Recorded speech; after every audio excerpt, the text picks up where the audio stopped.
Hello, basketball fans. We are live on Mike's Sports Experience. Hope you guys are enjoying the NCAA tournament thus far. I will, if you're wondering why I'm almost sitting on the floor, I am going to fix that here in a moment.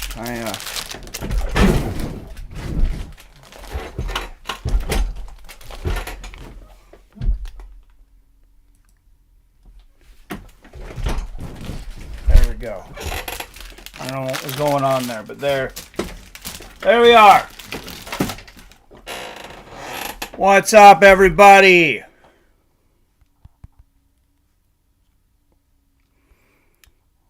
What's your guys' picks for this? Boise State fans, Colorado fans? If you're watching along, you want to be watching this on True TV.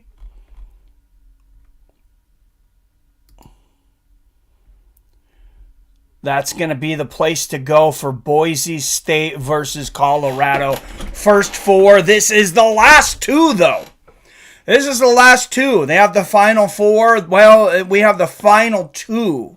It's the final countdown. The two teams that will be going into the playoffs. Or excuse me, one of these two. Only one of these two teams will make it into the playoffs, into the bracket. Like, you want to talk about eliminations. There you go. It is elimination city. You win, you're in. You lose, see ya. The winner will play number 7, Florida. Let's go to the chat here.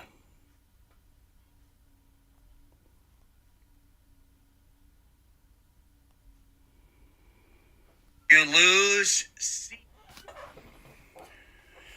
All right. Any Boise State, any Colorado fans out there?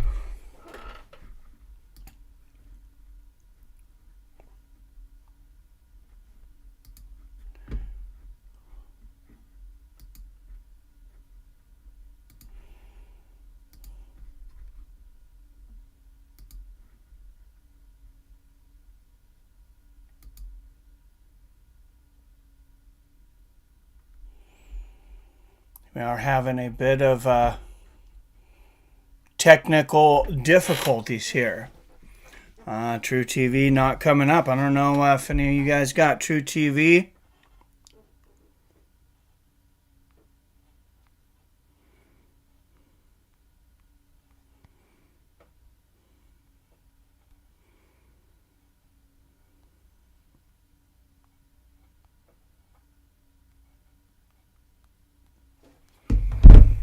But I need a reset of this.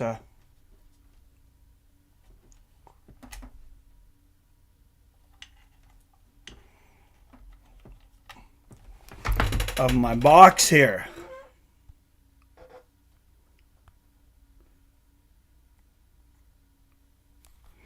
My Gonzaga Bulldogs didn't get seeded as well as I would have liked, but congratulations to St. Mary's for winning that tournament. All the tournament winners and all of the bracket busters, everybody that's gotten in so far.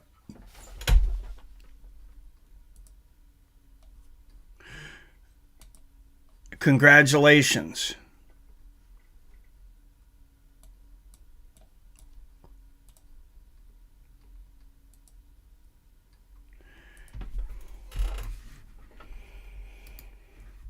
Some big games coming up. Man, Mississippi State and Michigan tomorrow. That's a barn burner at 8 and 9. That might be the funnest game out there that I'm looking at right now. Of course, Grambling State and Montana earlier were fighting for the other spot. That was a close game down to the wire.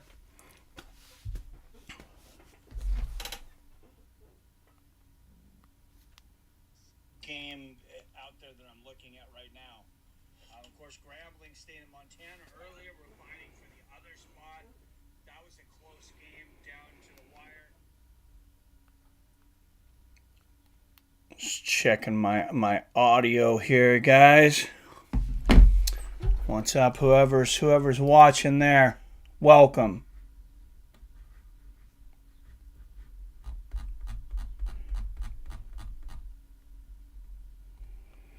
Just trying to get our True TV up. I didn't know there was a True TV East and West, but if you're wanting to watch the basketball game, you got to be on True TV East. And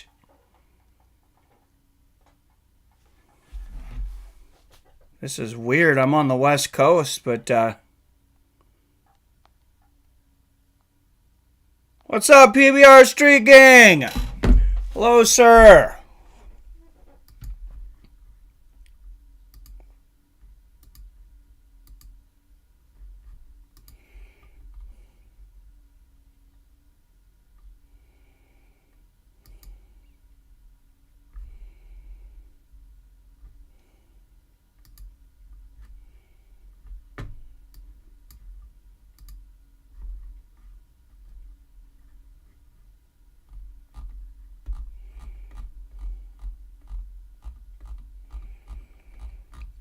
Man, I thought I was ready for this. I may not be able to get this now, PBR.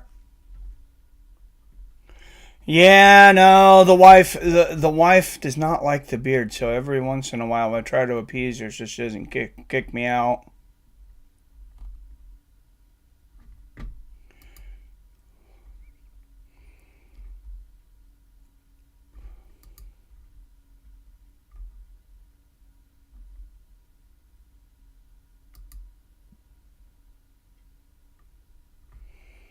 Okay, there we go. I don't know what the issue was earlier, but we got the game now. Boise State, Colorado. This should be a fun one. Hey, fellas, I'm having phone problems. Hold on. I'll be right back.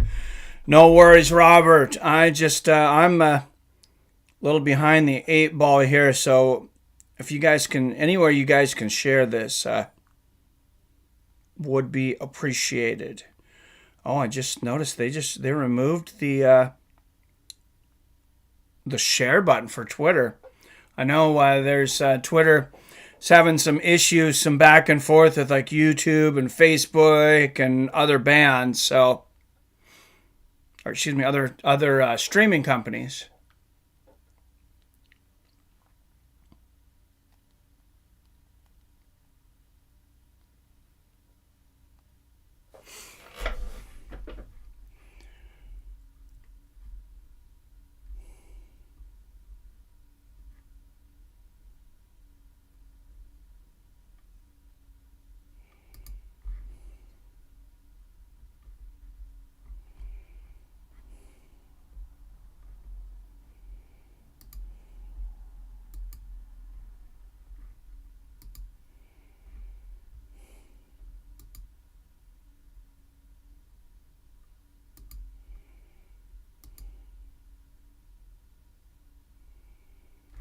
This is weird. I don't know what the hell is going on, but it's like True TV is out.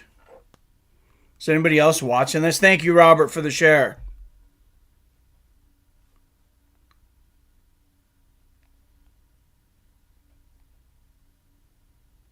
It's switched to 628 now. I think they are having some issues there.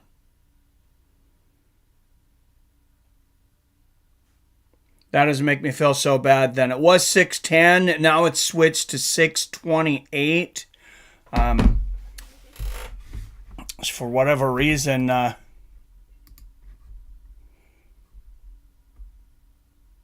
True TV will just not come up. It's just frozen.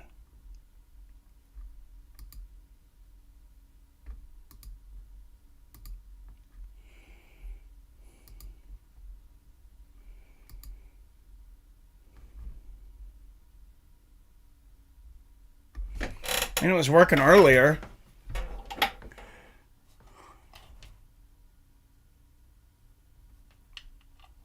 God, I hope I'm able to get the game here, guys.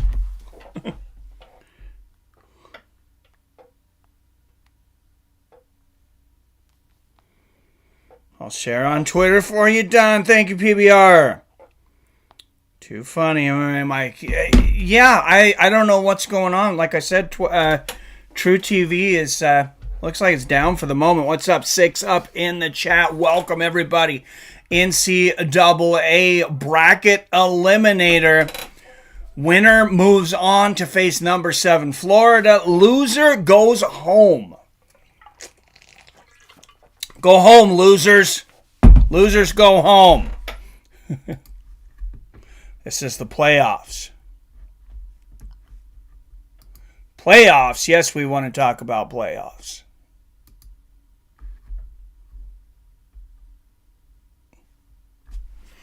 What's up, Adam from Allen? Hola, amigos. Hey, fellas, I'm back. For some reason, could see Mike, only see chat. Had to restart phone.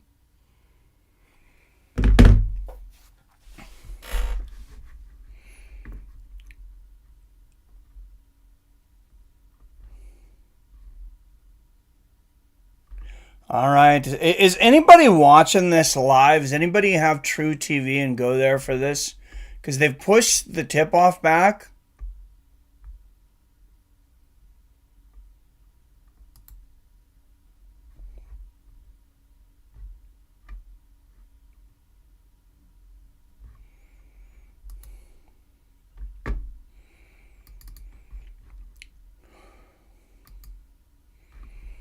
But there was nothing going on over there on True TV. So I'm not sure why that is. Oh, it looks like I needed an update on my system here, guys.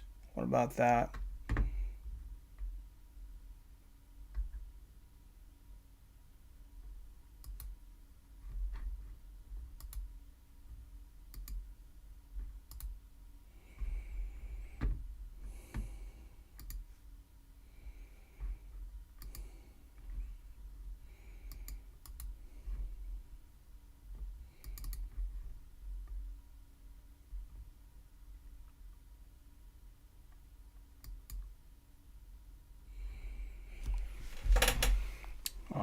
I just have Roku. Nope, couldn't see Mike. Yeah, I think I wasn't there for a minute, Robert.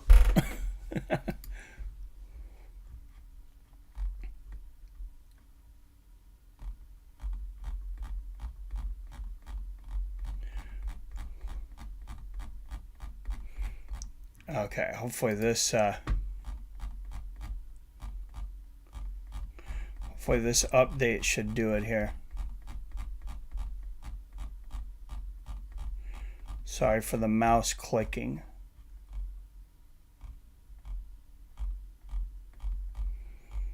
But I got a lot of channels to scroll through here to try to find True TV.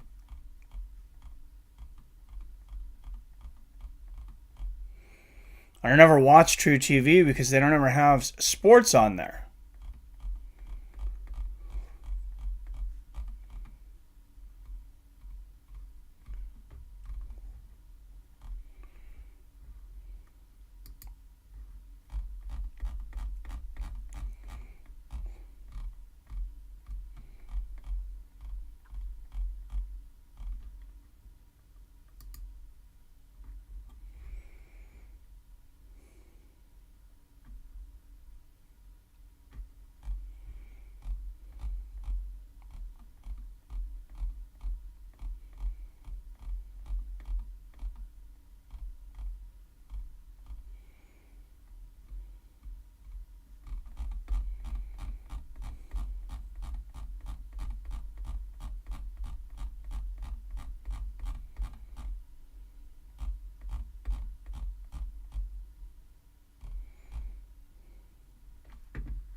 Yeah, I got my Roku too. I have this other box I'm using here though, and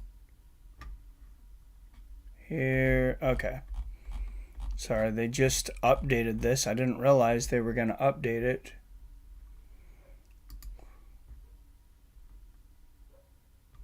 Must have been yesterday. There we go.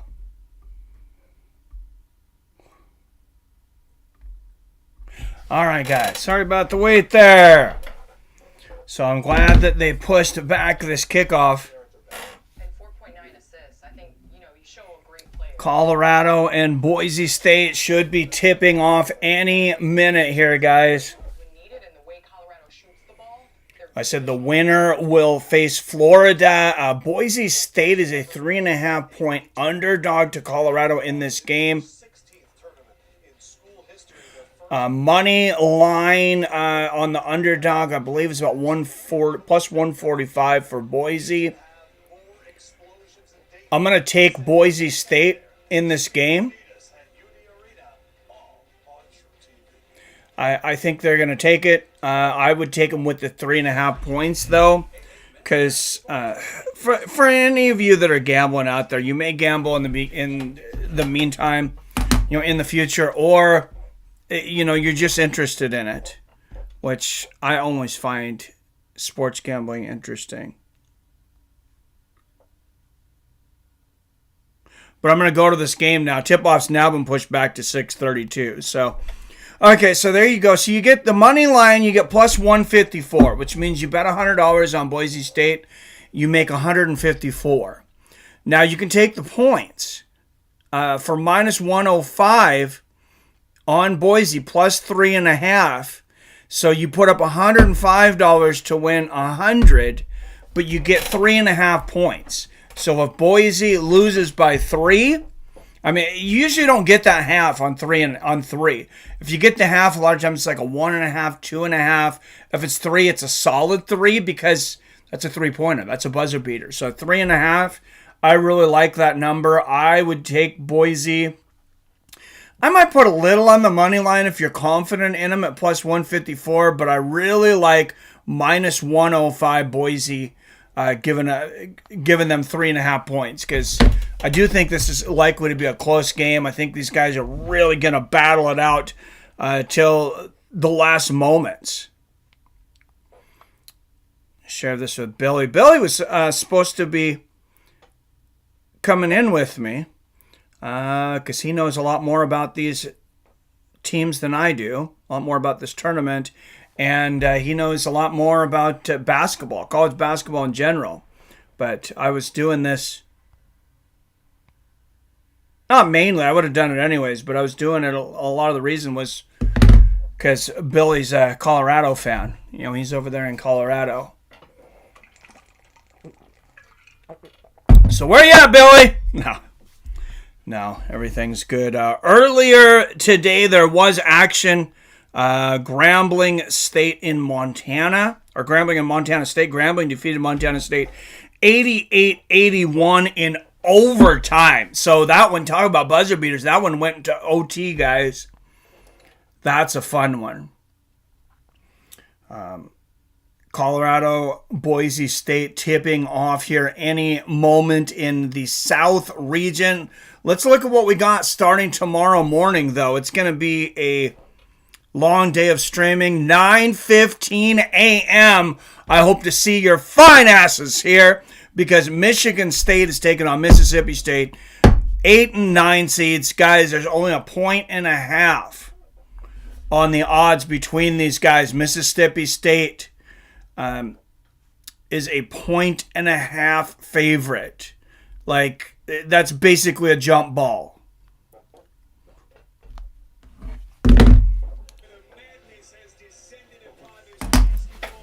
The madness!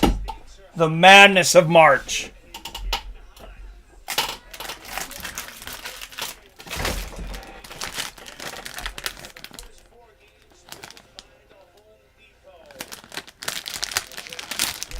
All right, number 10, Colorado Buffaloes, 24-10 during the regular season. We'll take on number 10, Boise State Broncos, 22-10 during the regular season. This is coming from Dayton, Ohio. Tomorrow, starting on CBS. Texas Tech and North Carolina State will be the first game of the day.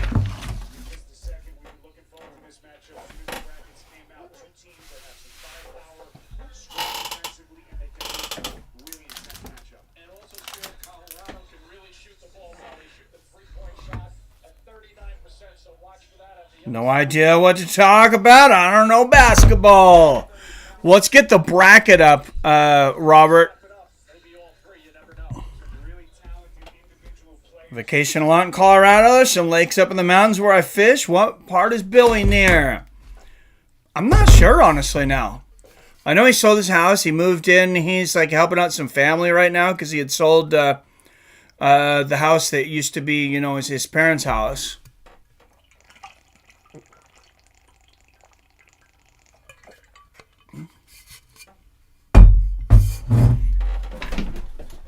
Give me 1 second here, guys. Be right back.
And the tip is off.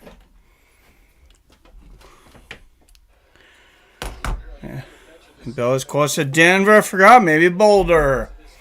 Yeah, there's not a lot of big cities there. I know. I think the population is pretty concentrated to a small part of the state. Boise State throws it up, can't put it down. Here comes Colorado.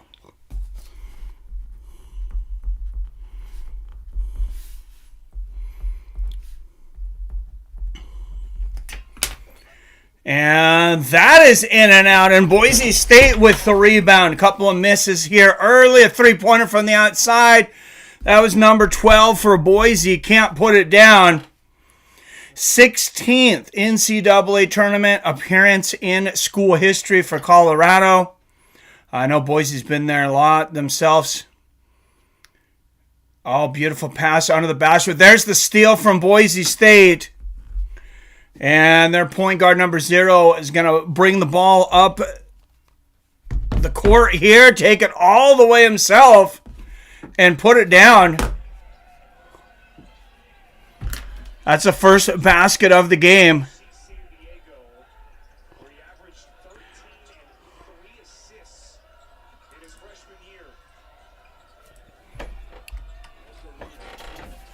So remember, I said Boise State take those points, 3.5. I'm fairly confident in that. Colorado State, look at the lay-in there. Beautiful move. We had a tie ball game, 18-16, 18-15 left in the first half. For the Pueblo, I'd like to fish near Trinidad. Nice. And there's a three-point from the outside. Well, I've spent a lot of time in Boise. I've never been to Colorado, but I do love Boise. There is a lot of good everything there. Hiking, biking, fishing. And 44 on the inside with the baby hook. Barely misses. Rebound Boise State. And here comes Anderson's going to bring the ball up the court here. point guard for Boise State, and he's going to shoot the three from the outside, in and out. I mean, he was robbed by the rim there. But Boise State gets the rebound. Number one posting up. Little short jumper. Man, you can't miss short jumpers like that. That was right there. It was contested, though. Colorado with the ball.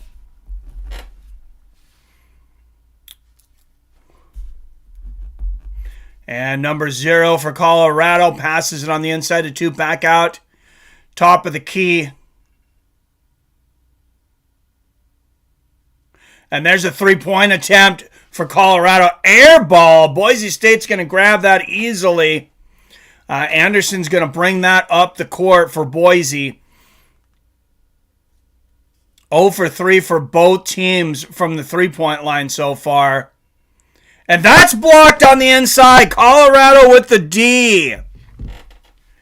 And putting it down, in Colorado up by 2, 4-2. And Boise State's got to get something going here. Points in the paint for Colorado, 4. Boise 2. I mean, all the points in this game are in the paint so far. Nobody can shoot for save their life. Got to be a lot of nerves right now. Boise State's missed their last 4 field goal attempts.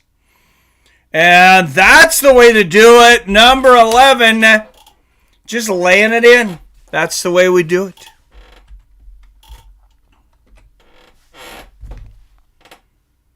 Pimping out MMA Mike. Sure, I can show you lots of good places to fish. Nice. All right, Colorado with the ball. Are they going to go for another 3 here? They thought about it a couple times. Triple team here for Boise, putting a lot of pressure. 4 seconds left on the shot clock. 44 on the inside. Almost lays it in. I mean, he just tickled the rim. He just teased it all around the rim. It will not go down. Anderson on the other side for Boise State puts it in and says, this is how you do it, baby. And Boise State goes up by 2. All right, 23 underneath. Look at that. Look at that for number 23 from Colorado State. Does the over the head behind the rim. Reminding you a little bit of another popular player that wore number 23. And we got a tie ball game, 6 apiece. Mike's a pimp of MMA. And I'm so loving it. Oh, that's hilarious.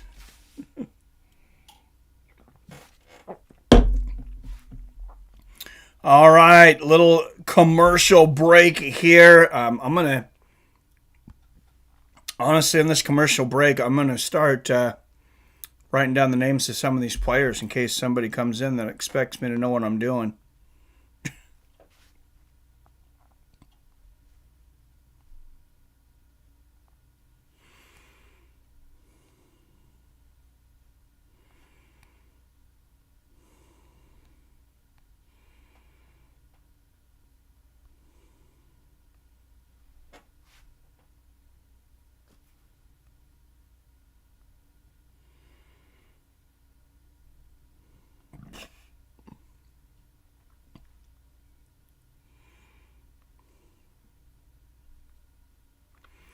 Oh, actually, what we need to be doing, though, is you guys need to be filling out a bracket.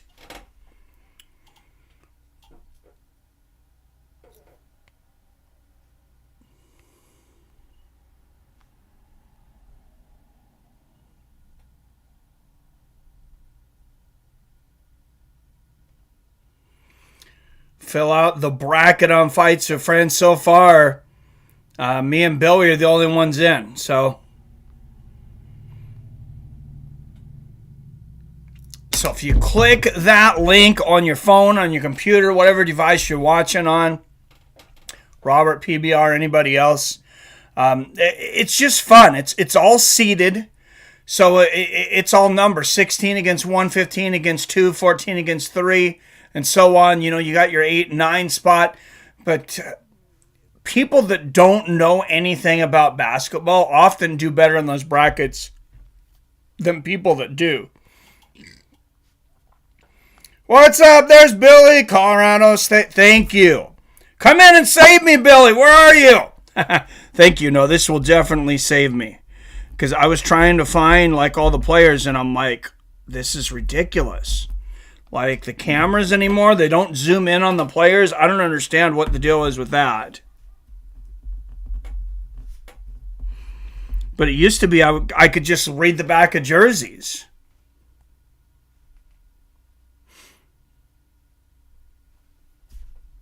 Is that just me going blind? Is it the same size print it always was? That'd be sad.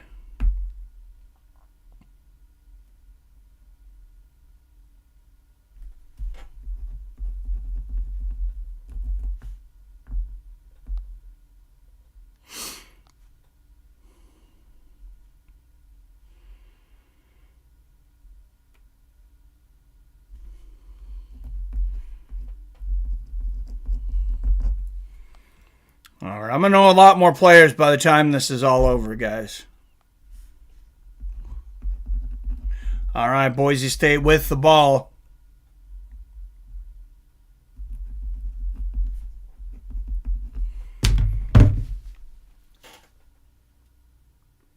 Out to number 0, Anderson.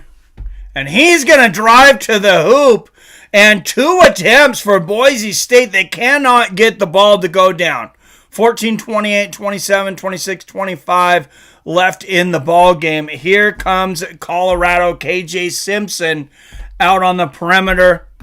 Passing it to Javon Hadley. There's number 23, Tristan Silva, driving to the hoop. And another lay-in for him. And the foul. And one. What's up, Billy? You home, man? You ready to come in and do some co-commentary? Since this is your team? No.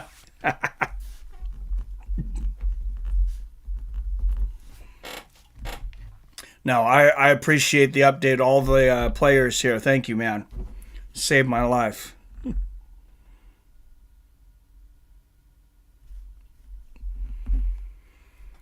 And that one goes down for Tristan Silva, and Colorado goes up 9-6 on the 3-point play.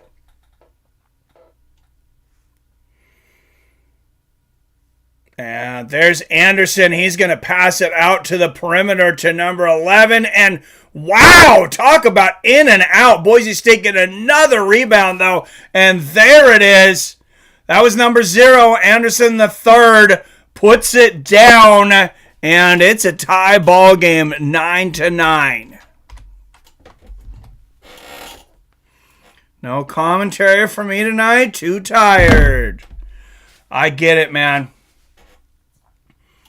I totally get it.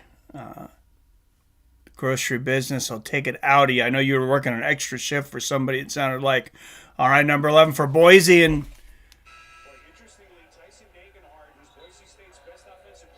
is that a shot clock violation? I'm not sure. It looks like it's going back Colorado's way there, though.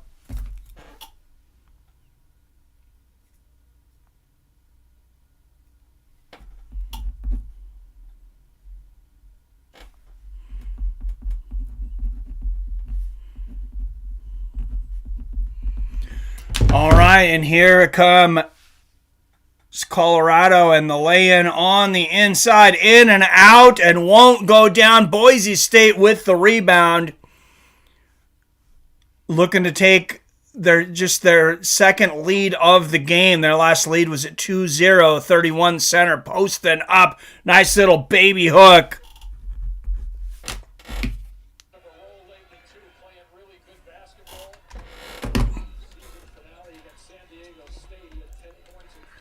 And now that they stopped shooting so many three-pointers, the field goal percentage going up for both teams. And loose ball, that's going to go out of bounds to Boise State. It's 31, Martin. That is a big boy. He looks like a linebacker. He looks like he's got a linebacker body with NBA height.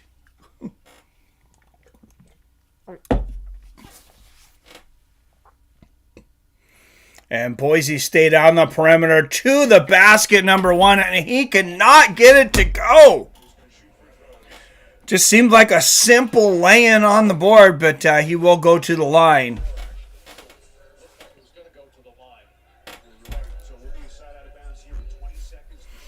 That's going to be number one, Stanley, for Boise State, and he will not go to the line. Interesting. She made the best Singapore slip. So damn good. Nice. I did get that video from you, PBR, too. I just, so I didn't get it up yet, but it's on my mind. All right, center in the middle, pass to the outside. Agbo putting it down for Boise State, and they go up by 4. And what did I say at the beginning? I said, take Boise State in the 3.5 points. You don't get 3.5 often in a game like this that I consider to basically be a coin flip.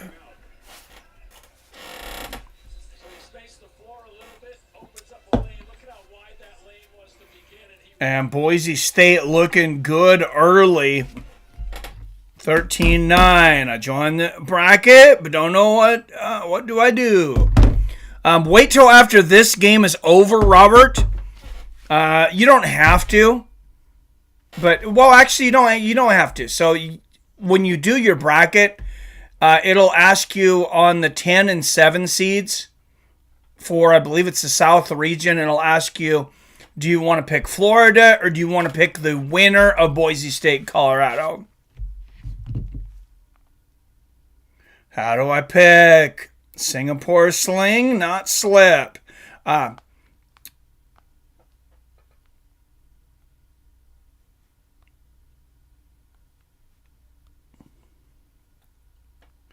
So just go to your name and it should ask you. It should say create bracket.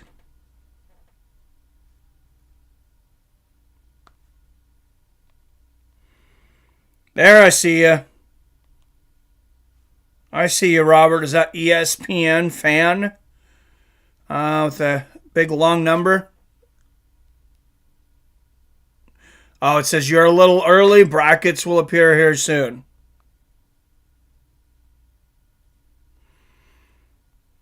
No, you can pick because I put 2 brackets up. But like I said, you'll have to pick. You don't have the winner of Boise State and Colorado yet.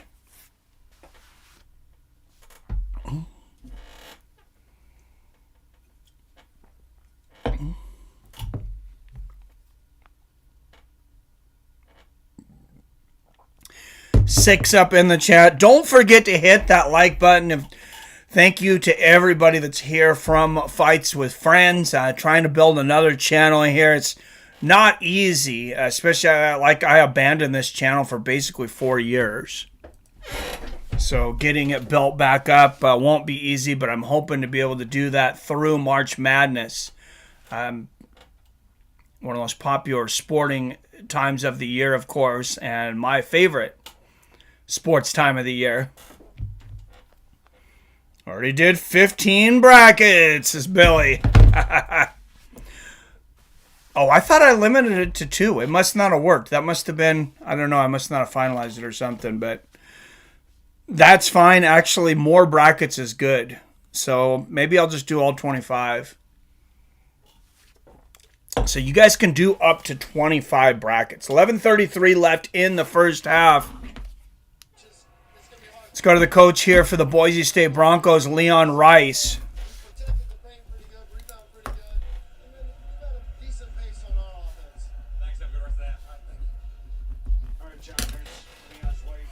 Can't be too upset about the way things have started here. They were very cold from the field to start things out. Then they just had to stop shooting all those 3-pointers. Now things are going pretty well. How's the sound here today, guys? worked on my sound. I did a bunch of different things to try to get the sound better, and hopefully that should be much better than what we had.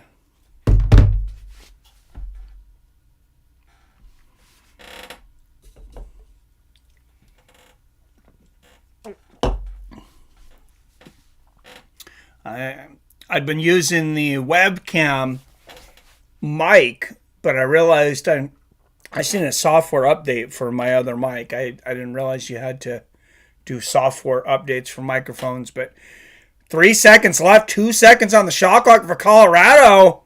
I don't think he got it off in time. Yeah, that's going to be a shot clock violation. Doesn't go in anyways, but that's going to be Boise State ball up by 4. 11:09 left in the first half. Here in the first 4. These are the last 2, though. And it'll be the last one. Just one of these teams will make it to the playoffs. And aggressive to the hoop there, but not going down there for Boise. Colorado with the ball in and out. There's Boise with the rebound.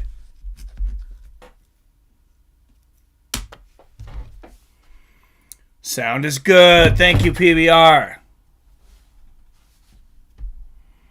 Yeah, I recorded a few videos, and I thought it sounded pretty good. 31, center up in the paint. Misses the hook there for Boise State. Martin, and Colorado bringing it the other way. Rebound number 44 off the miss. Thought about a 3 there. That was Eddie Lampkin there a moment ago. And there's the 3 ball from the outside. KJ Simpson putting it down, and we have a 1-point ball game. That's a 3-pointer for KJ Simpson. And Boise State almost not getting the ball across the half court there. Good defense there from Colorado. Boise's going to pass it inside again to their big center, number 31, Martin. And we'll see who that was off of.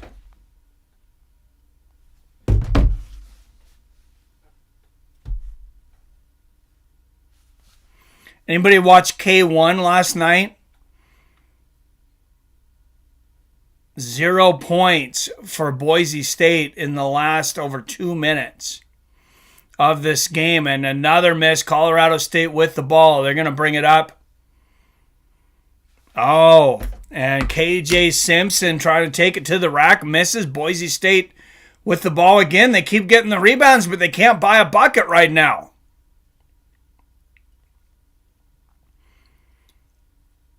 And another miss on the inside for Boise State. That was Stanley missing the lay-in here.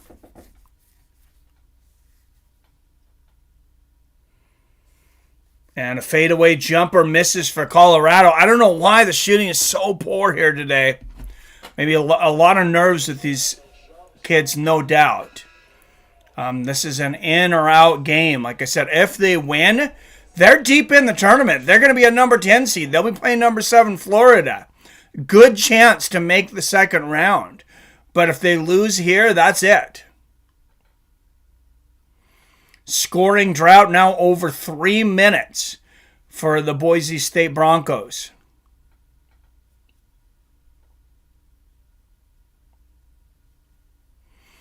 And they are just lucky to somehow still have a lead.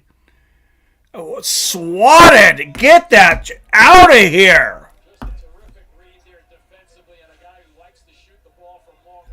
What a play there. That's number 10 Williams for Colorado. Man. Cody Williams.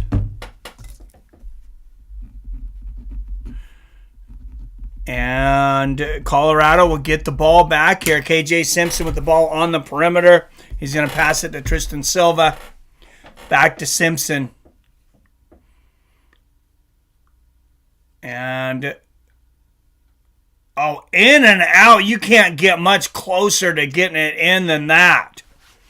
Wow, these buckets, they are allergic to rubber right now.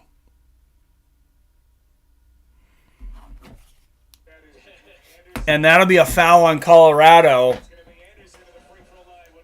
Anderson will go to the free throw line. And, man, I'll tell you what, if Boise State went to Home Depot right now to buy a bucket, their card would get rejected.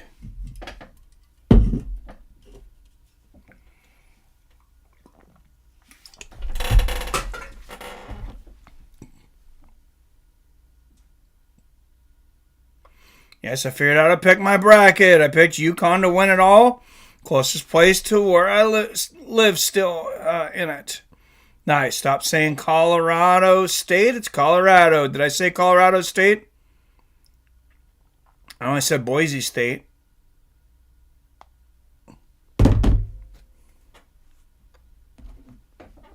For $10, I'll stop saying Colorado State. Just joking, Billy. Don't send me $10. That's how my drunk ass picked who lives closer to me. Well, I believe they're a number 1 seed, so, that's not a bad pick. I believe they're the number 1 seed overall, right, Billy? 6 up in the chat. Don't forget to hit that like button.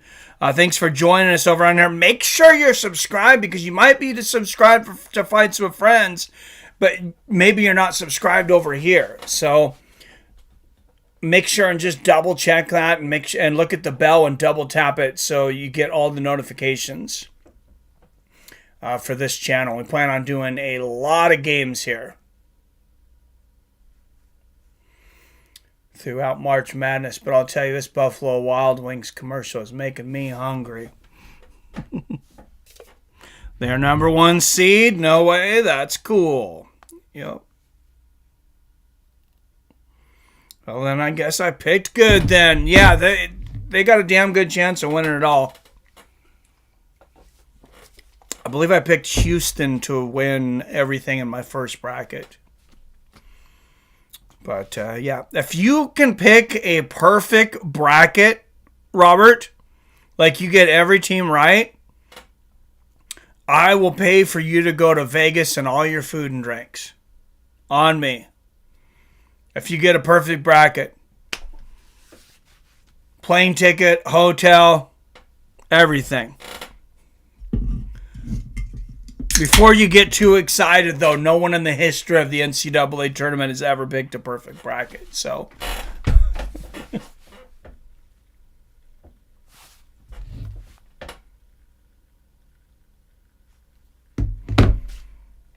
all right, 7:50 left in the first half of this low-scoring ball game. Man, if you bet, I hope you took the under, because I want to say it was like 143.5. It's got to be drastically lower now.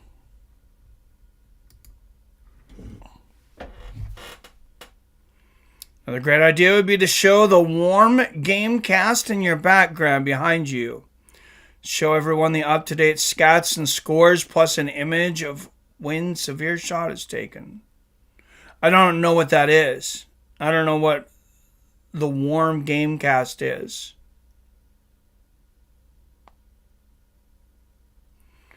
You'll have to explain that to me later, Billy. All right, Boise State at the line. This is going to be number 0, Anderson III. And he misses the first one. These guys can just not freaking hit a bucket today. ESPN Gamecast. I should look into that.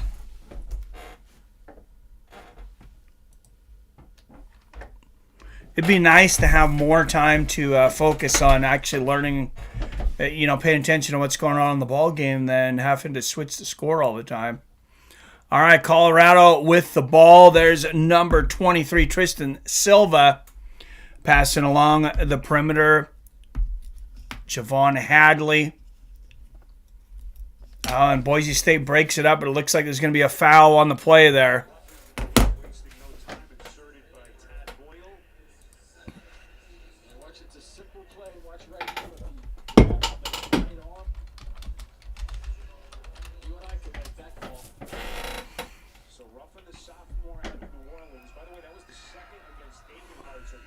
careful here. Potentially, looks like they're going to sit him. Yeah, I think that makes sense. 7:25 left. So one more free throw for Ruffin, who originally was actually expected to miss the entire season. He had to undergo knee surgery in June to clean up an injury dating back a couple of years. This was going into last year, but fought his way back. And he's developed into a key reserve. And a miss there for Boise State. Eddie Lampkin, number 44, with the rebound. Here's Ruffin again. They'll get him reset. Hadley to O'Brien. Nice hands. Watch out, folks. Coming in heavy. As long as he's 15 feet away from us. Thank God. Gamecast. I see what we got there, Billy. I think I can put that in there. There's going to be a lot of freaking ads on it, though. Plus the 7-minute mark in his first half. Simpson guarded by Meadow. Working in that corner, little whirling dervish. Let me try that. All right. Oh, and Colorado putting it down. 15-14.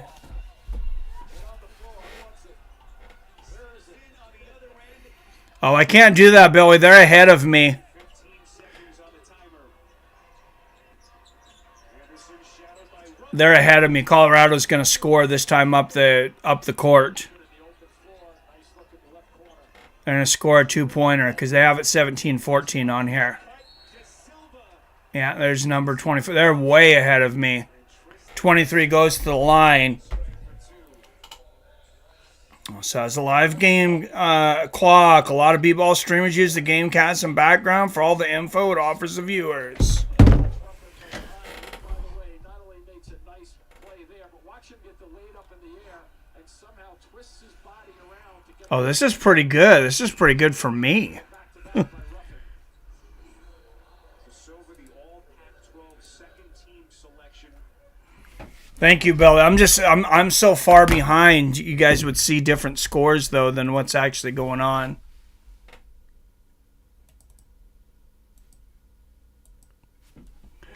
All right, and the second free throw goes through for number 23, Tristan Silva. Colorado up by 3. That was the spread at the beginning of the game. Boise State has missed their last 8 field goal attempts.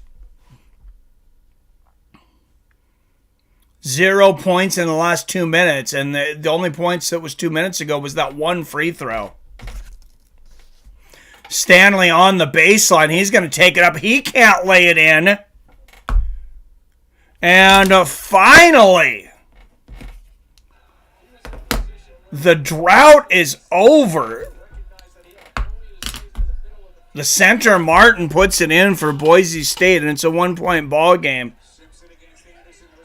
17-16. Very physical game so far. A lot of tough defense.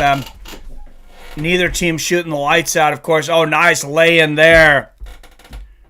Number 44, Eddie Lampkin, putting it down.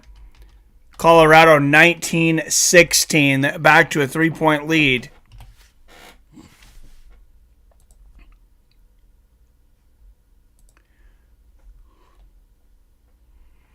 Well, thank you, Bill. I'll have to remember this. Oh, what a shot there.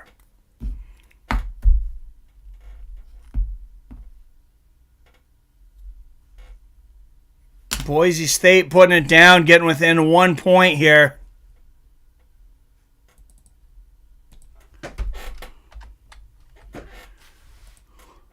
See, even the Gamecast doesn't have their numbers, though.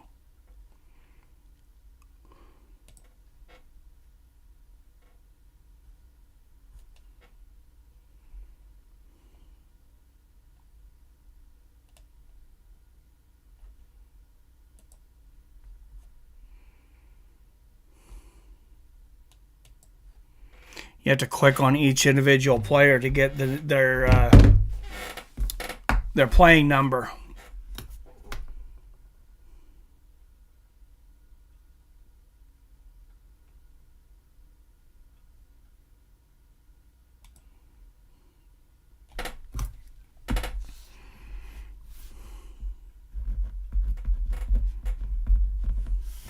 Wow, long three-pointer blocked by Colorado. And Colorado with the ball back, passing to the outside here. Three-point attempt missed. There's the rebound. Big round mound of rebound. Martin bringing that one down for Boise State. That's the only thing keeping them in the game is the rebounds.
Hopefully everybody is still up in here.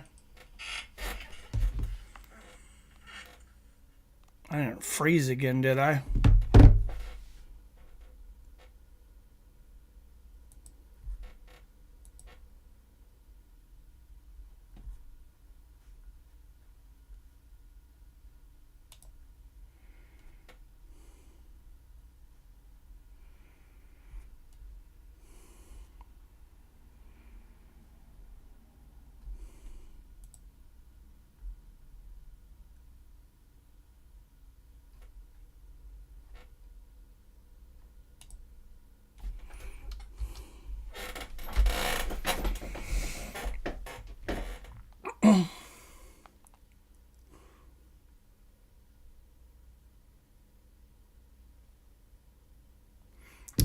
There we go. A short break here in a 1-point game.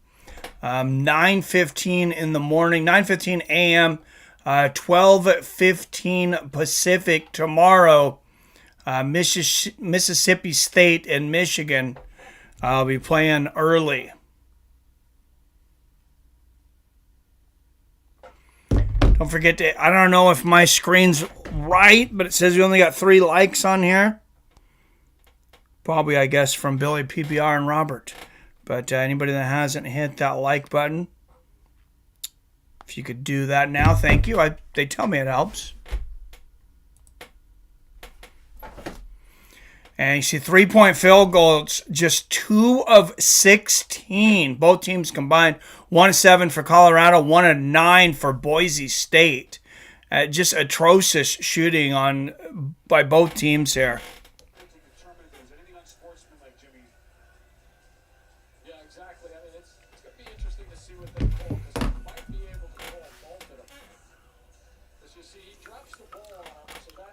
I did get my hat, though, Bill. He said to get a Gonzaga hat. There I am. What's up, Robert? Higher than giraffe right now. Have you ever been so high it's a struggle to keep your eyes from closing all the way? And Colorado State, I'm sorry, actually up 21-18 here.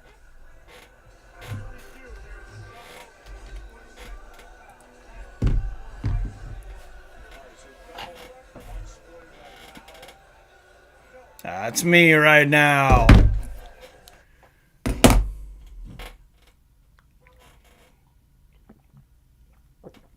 We need to get you a hobby, Robert. We need to get you on the mic.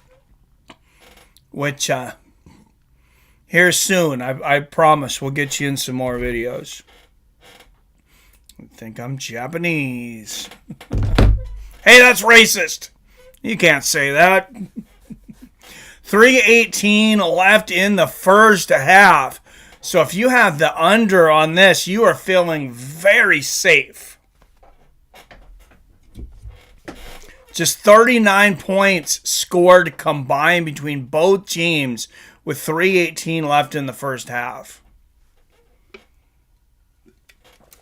And as far as the accuracy, I mean, Florida just has to be licking their chops here. That, or they're saying, why do they have to do it today?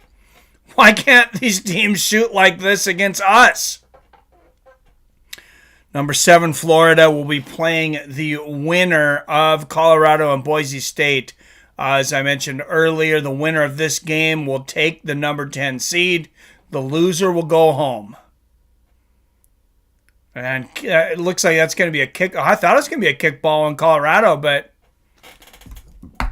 apparently my eyes deceive me.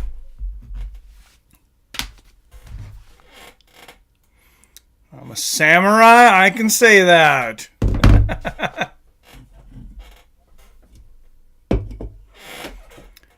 Wait till we get you on the Rumble stream, Robert. It's going to be wild.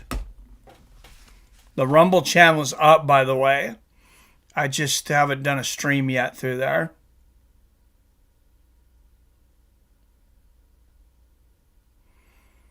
And to the basket, Luke O'Brien, number 0 for Colorado, getting it done. And that's a 3-point lead for Colorado.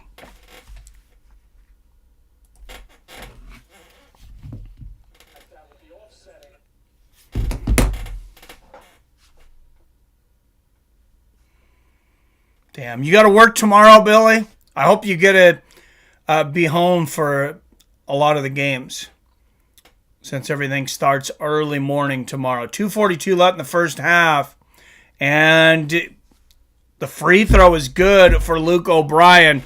6-point lead for Colorado, and honestly, Boise State's lucky. It's not a lot worse. To say they're shooting atrocious is an understatement. And 31 on the inside, cannot get it done. The rebound, number 11 puts it in for Boise State and makes it a 4-point game. Boise State has no business being within 4 points of Colorado State or any other team for that matter right now.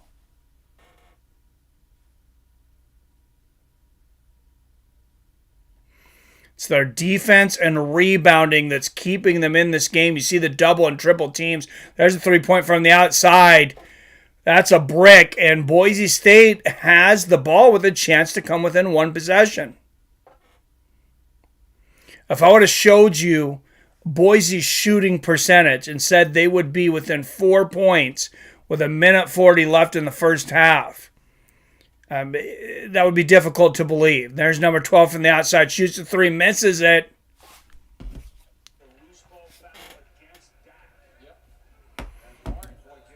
That's going to be a loose ball foul against Colorado. Number 12, Dak.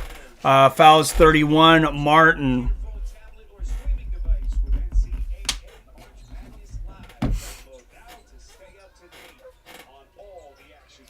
Big MMA update at the half. I know you guys, all the MMA fans, that's what you guys are waiting for. There is a huge breaking story on the UFC. Nobody spoiled if you've seen it already.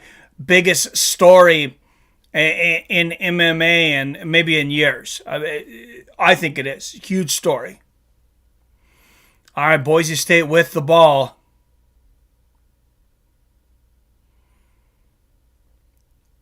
Pressuring defense here from Colorado. And the center's he's just going to take it in. Number 31, Martin. He was trying to find Anderson on the outside. He was calling him underneath to go underneath the basket, but this Colorado defense is just suffocating at the moment. Has anyone seen that crazy 3-on-3 MMA stuff? It's nuts. Sometimes it's free-for-all rules. I have seen like a few little clips of some stuff. I know Russia's got a lot of that crazy stuff. I just like to see the sanctioned one-on-one, like the best fight the best, man.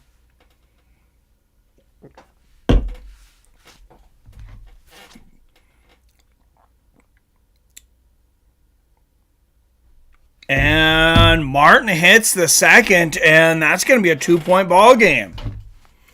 Ronald says, really though, studied and practiced the art of Bushido from the age of 10 till the age of 30 when my katana was stolen. Oh, damn. Yeah, I didn't realize that. All right, South Region, first 4.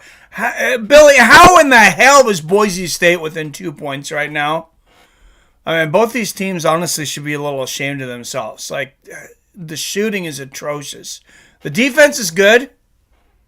The rebounding's there for Boise State. Colorado's shooting the ball, a little better than Boise, but man, these guys had better turn out a better performance than this against Florida, or they're going to get skunked. They're going to get blown out.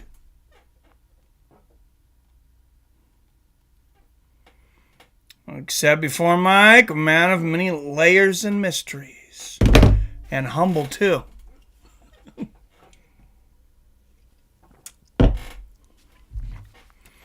Boise State is a good team. They both are top 30 teams. No reason either should have been in play-in game.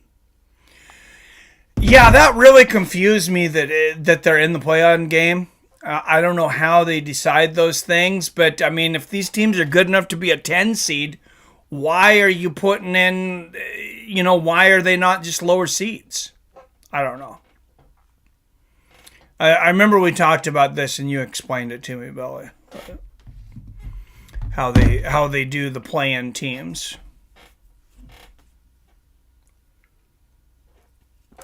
And knock on wood, I think I actually fixed my camera too. You guys know I was having focus issues on my camera and stuff. I just got in here and I was real disappointed in the way the last couple streams went through. So I just went through my computer, tried to erase as much stuff as possible. Like there was a lot of processing going on.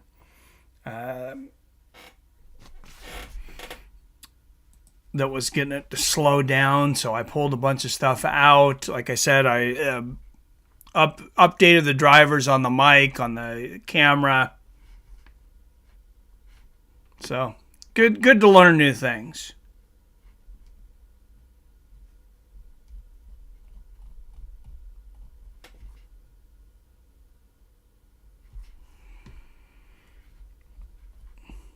They are both shooting like crap tonight, though, Billy, are they not?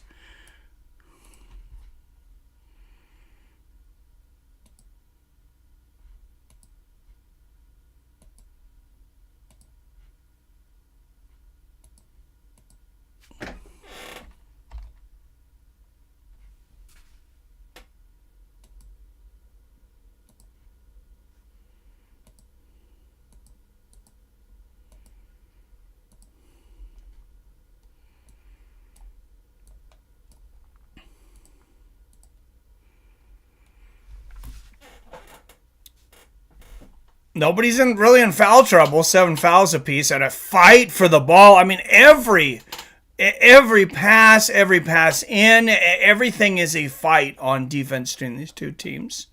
Extremely physical. I know I talked about how poor the shooting's been, but a lot of that is just both these teams are extremely physical.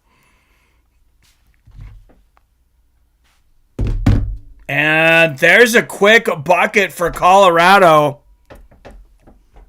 And that puts them up by 4, 26-22, with less than a minute left to go in the first half. And Boise State passing it to the inside, rejection, and we'll see what the call is there.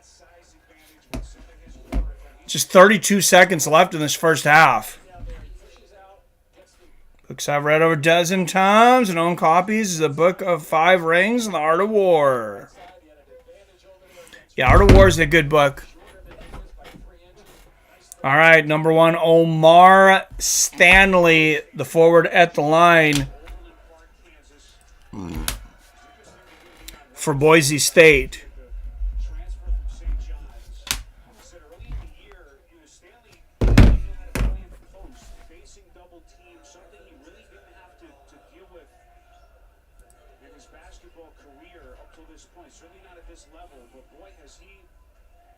covered a lot of ground over the past couple of months, and he's become Life when everyone's playing checkers, I was playing chess still to this day. Who's playing checkers? Checkers sucks. Play chess.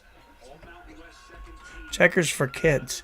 All right, 2-point ball game, 26-24, 26 seconds left in the half. There is 2 seconds difference between the shot clock, so we'll see how much time Colorado takes off the clock before they get a shot off.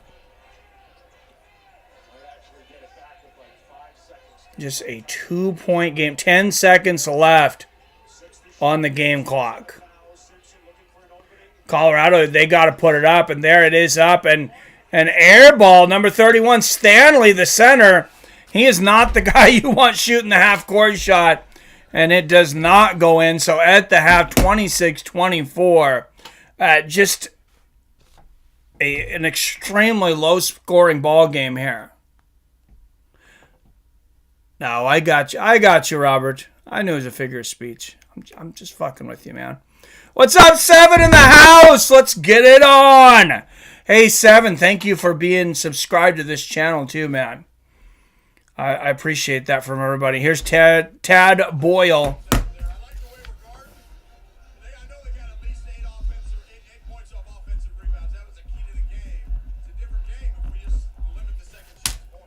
For Colorado, and Todd Boyle for Colorado, I totally agree with him here. If they can start getting rebounds, especially the offensive rebounds, they could have a huge lead in this game. I said neither team shooting the lights out here, but Boise shooting even worse. The only thing keeping them in this is their rebounding and their aggressive defense here in the South region, first 4.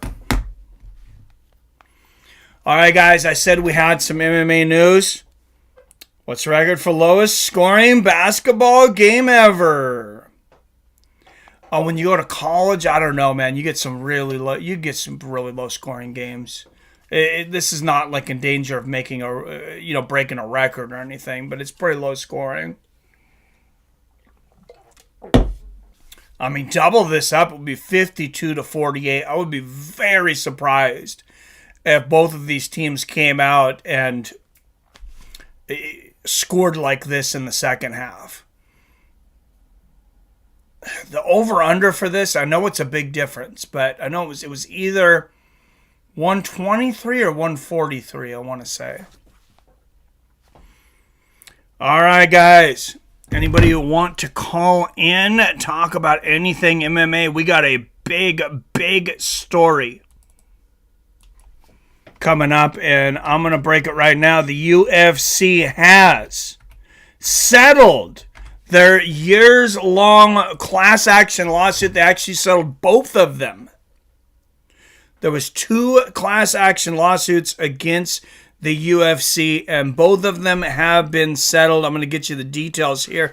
$335 million in their antitrust lawsuits. So this from MMA.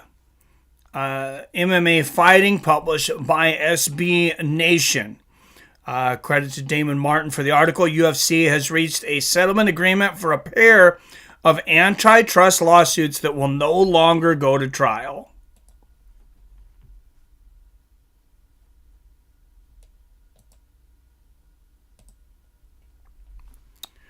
On Wednesday, TKO Group Holdings, the parent company to the UFC, filed a disclosure with the Securities and Exchange Commission revealing that the organization had settled with the aggrieved parties in 2 separate lawsuits, with the company agreeing to pay out $335 million.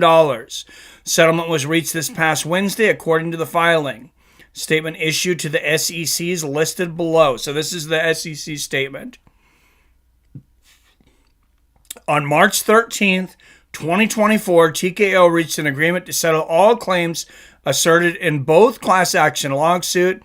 The head of each of those suits was by Kong Lei, was the first one. The second one was Kojan Johnson. for an aggregate amount of $335 million payable by the company and its subsidiaries in installments over an agreed-upon period of time. Terms will be memorialized in a long-form agreement and then submitted to the court for approval. The company anticipates that the settlement amount will be deductible for tax purposes. The plaintiffs in the first class action suit, Lay versus Zuffa, numbered around 1,200 fighters.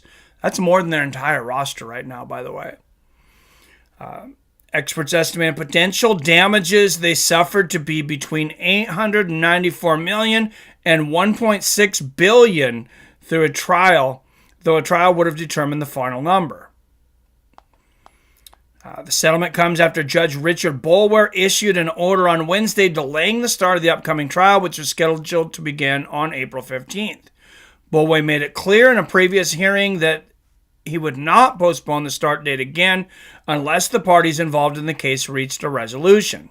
Plaintiffs in the case, from two separate lawsuits led by fighters such as Kong Lane, Nate Quarry, and Kajan Johnson, were in private mediation with the UFC about a potential resolution. Now it's confirmed that the two sides reached a settlement that will prevent the antitrust lawsuit from ever going to trial. So that's not hanging over their heads anymore. I wish the fighters would have gotten even more. Like we were saying, we were talking about a high of even $1 billion, but 1,200 fighters in the first one. It's not really broken down there. It's $335 million between both lawsuits. But God, I'm just hoping some of these fighters get what's coming to them. I hope they get some big paydays, because I do feel like some of them definitely deserve some big paydays right now.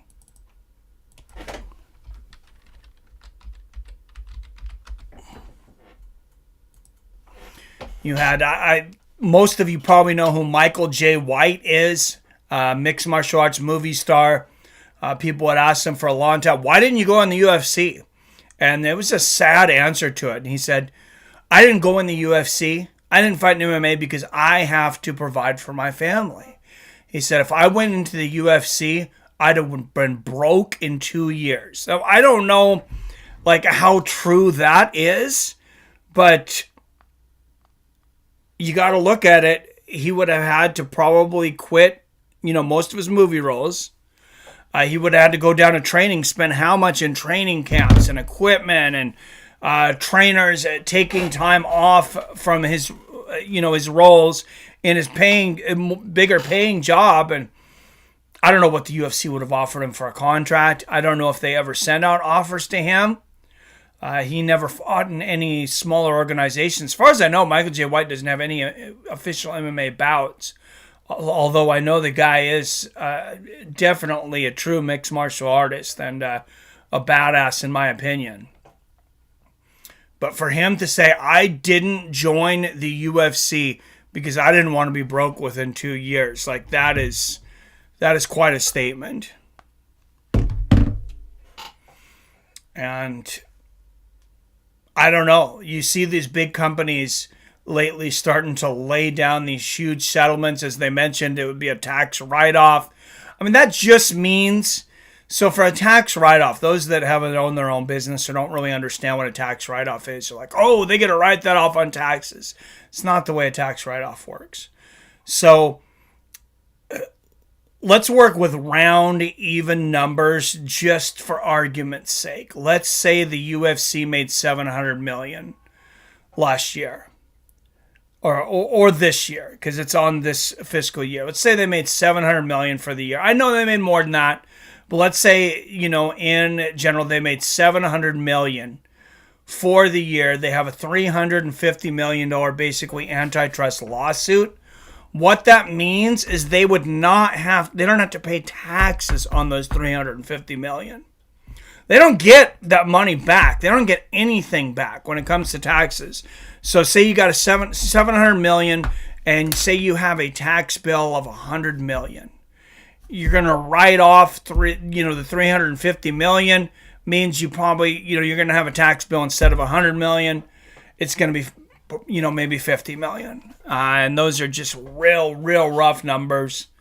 Not really based on a whole lot of anything, but just an example to let you guys know. When people are like, oh, do this, it's a tax write-off. No, don't do it. Don't do it. Because a tax write-off it's not that big of a deal. You got to take whatever your tax rate is and say, okay, would I be excited about doing this if I got a 20% discount on it? That's basically how I thought about it as a business owner.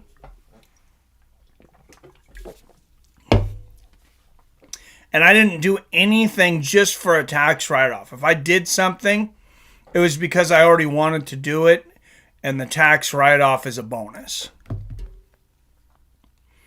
Wasn't Mark Hunt part of a big lawsuit against the UFC? Yes, he was involved in a couple lawsuits, so he lost his personal lawsuit that he was involved in. The UFC actually soaked him with a bunch of lawyer fees, their lawyer fees, I believe, as well. But he was involved also in this one. I believe it was the Kung Lei suit that involved about 1,200 UFC fighters. So I have no idea what Mark Hunt's going to get, but you got two lawsuits, $335 million. So let's say they're both even. Let's say the 1,200. The 1,200 is probably the bigger lawsuit, but it just doesn't say here. So let's go. Let's be generous and say it's only half of that. So 170 million divided by 1,200. What's 170 million divided by 1,200? $141,666.66. So I don't expect that any of these fighters got over $250,000. If anybody got big money, the top guys out of this, maybe $250,000, $300,000. So for a Mark Hunt, you're not even talking about one fight for show money. This guy's show money was high. It was like $800,000. So he had one of the biggest show monies in the UFC. They bought that contract over from Pride. And when Mark Hunt came over, I don't know what the thinking was behind it, but they basically told him, they're like, hey, $800,000 a fight. You have whatever it is, 5 fights. We're just going to write you out a check for $4 million and be on your way. You don't even need to fight for us. And Mark was like, I want to fight. Let's look at our contract. Let's work something out. He's like, I want to fight for you guys. So, that made him happy. Colorado State, I seen is in versus Texas too, Billy. Congrats. You got one Colorado team, man. And another one leading. Hope Hunt gets lots of that cash. He deserves it, right?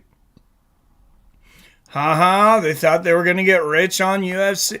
Only people that get rich on UFC are Dana White, the Fertitta brothers, and a few fat cats that, run the numbers and investments for Zuffa and, TKO Holdings, which owns most of that stuff now. Unfortunately, very few fighters that are going to get paid. Halftime, I know everybody wants to talk about MMA. I know you guys are usually MMA guys. So here's another one. Everybody's been wondering why Conor McGregor hasn't fought yet. And the puzzle may be solved here. So there are rumors that Conor McGregor, he's like, I want to fight. I got 2 fights on my contract. I want to fight. I want to fight now. The UFC wants Conor to fight. Here's the problem. Conor does not want to be the undercard. And there are rumors swirling around. Several people inside the UFC, that are close to the UFC brass, have hinted that Conor McGregor was not willing to be a co-main. And we already know that. but that the UFC wanted to put him as a co-main because it's not a title fight. What they want to do, and this is what the UFC does. They're looking at the future. They know Conor McGregor's not going to be around for 10 years. He might be around for 1 or 2 fights. So they want to put him as the undercard on, a fight with, say, a Sean O'Malley. I think a better one is like an Ilia Topuria. Because win or lose, Conor can put one of these guys over. So if he's the co-main, I can't imagine him being a 3 spot. But I could see them saying, "Hey, we want to put you at the co-main, in the co-main spot." He's the co-main underneath like an Ilia Topuria, an Islam Makhachev, one of these guys that just Leon Edwards. That's another great example. Like a guy that's just he's not doing gangbuster numbers, but they would like to get him out there. Tom Aspinall, up-and-coming rising star. Probably the future of the heavyweight division, in my opinion. So I think Conor, he's going to have to bite the bullet and be the co-main event, or he's not going to be able to fight again. Or he's not going to be able to fight for a significant amount of time. He has to be the main event. He says this. And it might be in his contract too. But you know how those contracts work with the UFC. Like whatever works for the UFC, that gets implemented. Whatever works for the so-called independent contractors, like that's up for debate. UFC does what they want. And you got Conor McGregor. He's got a lot of money. He just finished this movie, Roadhouse. I know he spends a lot of money too, though. Dude spends a lot of money. So what he really wants now is that big payday, that boxing match with Manny Pacquiao. The UFC is like, no way, we are not going to allow you to do that under our contract again. You fight your contract out, that's a different story. I mentioned that there's 2 fights left on Conor's contract as well. So, dig this. Dana has been pushing Conor to sign another 8-fight deal. Dana and the UFC want him to sign an 8-fight deal. He's like, you guys got to be out of your friggin' minds. Let me fight out of my contract so, I can go do what I want. The UFC is absolutely not interested in that. They do not want to lose a big star, and they definitely don't want that big star to go succeed somewhere else. They just had this with Francis Ngannou, and they know they screwed up with Francis. They don't want to screw up with Conor. If I'm looking at this and I'm talking to the UFC, though, I'd be like, look, you guys have made a tremendous amount of money off of Conor McGregor. It would behoove you that when Conor McGregor leaves, he doesn't have a huge reason to talk a lot of shit about you. Like, I know it's not money. It's not material. You can't put it in a bank account. You can't place a number on it. But the value when Conor leaves to be able to say, hey, thank you, UFC. They treated me fairly. They put me on the map. I owe everything to them. As opposed to having a Conor McGregor that leaves bitter and has bad things to say about the UFC. There's monetary value in those 2 differences. Give Conor a main event on a fight night. That's all he deserves. Oh, I'm sure he was offered that. I'm sure. Yeah, I'm sure if he wanted it, he can do whatever fight night wherever. But yeah, he wants the main event on the pay-per-view, and so if I'm Conor, I think I'm probably just taking the comment. But if I'm the UFC, like, just give it to him. Give him a main event here. Give him a main event somewhere big on a card. Like I said, he's got 2 fights left. He has to fight Michael Chandler, though. That's the first stipulation I would make. He's got to fight Michael Chandler, and then I would say, look, you get in there and you fight Michael Chandler. We will do everything in our power to reach out to Nate to get him back for that trilogy bout. That's a big payday for everyone. Everybody wants to see Conor versus Nate 3. People want to see Conor versus Chandler because they were promised they were going to get to see Conor versus Chandler. People don't really want to see that fight. But they're going to try to hold the UFC's feet to the fire because, that's just what fair. That's just what fair. It's what's fair, and that's, human instinct to stick up for what's fair, and I stick up for Michael Chandler. He deserves the fight. If you don't want Conor McGregor to fight Michael Chandler, if Conor McGregor doesn't want to fight Michael Chandler, the fair thing for Conor and the UFC to do would be to give Michael Chandler step-away money like they do in boxing. Now, they're under no legal ramifications to do that. Boxers get a plethora of rights under something called the Muhammad Ali Act. So if you're the mandatory challenger and a guy wants to keep a belt but they want to defend it against somebody else, they have to pay their mandatory challenger a certain amount of cash. Some of those payoffs recently have been in the millions of dollars too. So I don't know. I say give Chandler $2 million. Say, hey, what does it take for you to step aside and be happy and go fight somebody else? If we give you $2 million, will you step aside? And we want you to step aside, and we want you to make, some kind of public statement that says, hey, they didn't screw me. We came to an agreement on this. They paid me fairly, and we're happy. All right, so 26-24 at the half here. Boise State and Colorado about to restart this game. Conor's a household name. Hell, even my mom knows who he is. I wouldn't make him too bitter, right? That's my thoughts, PBR. And I know there's all this ego wrapped in to everything, but Conor McGregor's name is synonymous with the UFC. No matter what you think about him as a fighter and as a human being, and trust me, as a human being, I don't have a ton of respect for the guy. I feel like he's done some pretty atrocious things over the last, few years, and is accused of doing many, many more atrocious things. But as Max Holloway would say, it is what it is, and it's just business. All right, Colorado gets the tip. Second half underway.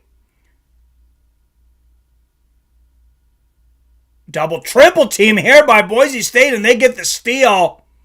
And they're going to look to tie the ball game here and passing along the perimeter. Anderson with the ball. He thought about the three. Goes inside to attack the hoop. Misses the lay-in. It's been suffocating defense by Colorado all day. And physical play there.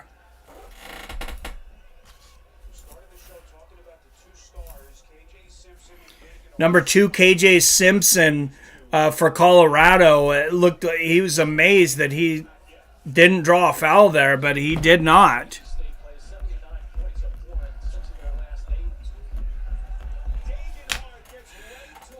And Tyson Genhart on the other side, laying it up quickly, and we got a tie ball game.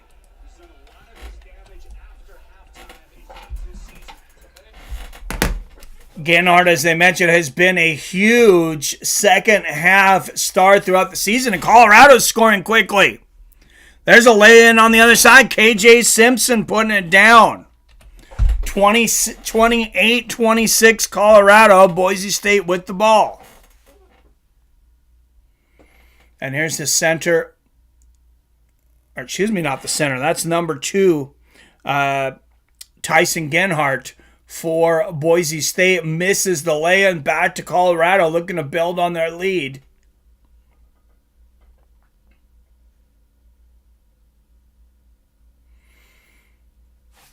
And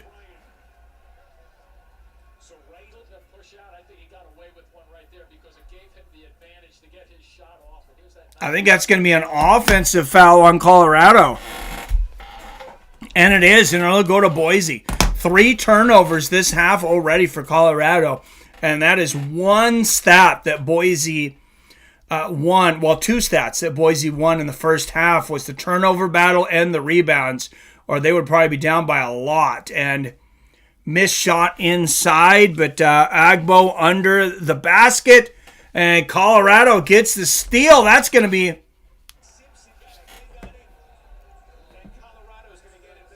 Looks like a frustration push there on number 12 for Boise State.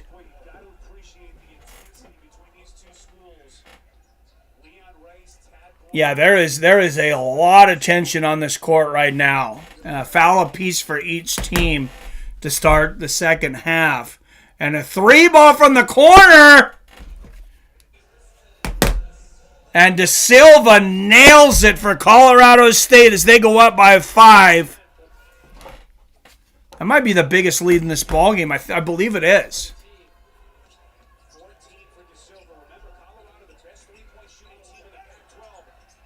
And Boise State, Ogbo puts it in on the other side, taking it back to a 3-point game for Boise State. 17 minutes left to go in the second half. And what do we got here?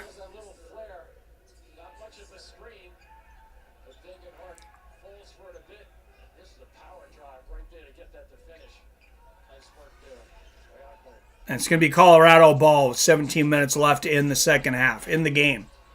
Field goals this half, 2 for 2 for Colorado, 2 for 5 for Boise State. And there's 3 for 3. Number 44, Eddie Lampson putting it down. That's money for Colorado.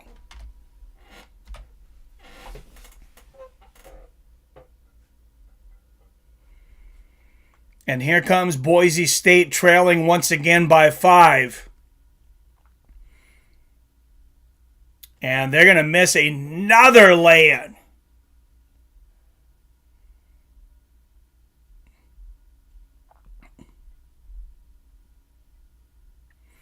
And Colorado State going to slow it down.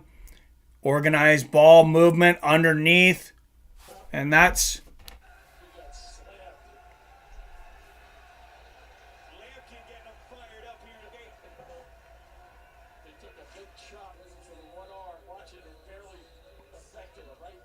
Yeah, Lamco drawing the foul there.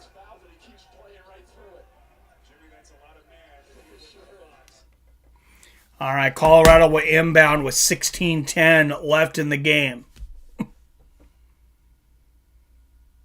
And here comes 23, De Silva passing it to the perimeter.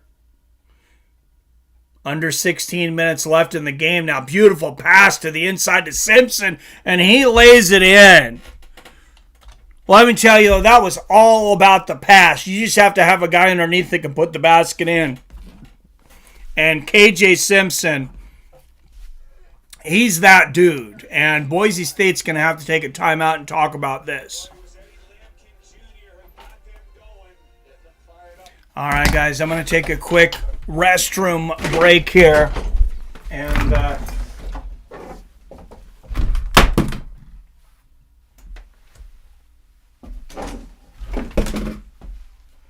we'll get back to the game. 7-point lead for Colorado State.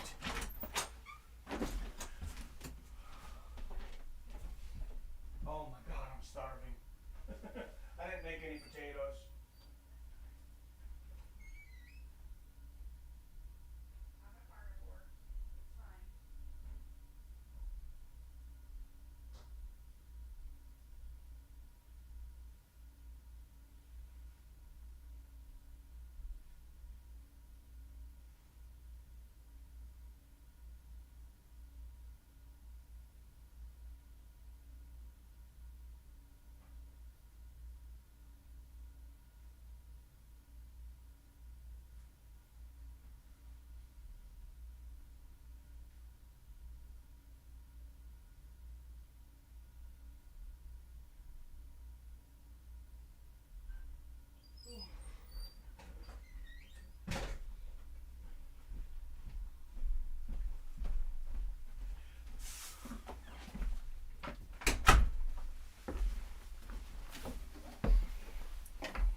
right, guys, back to Colorado and Boise State here.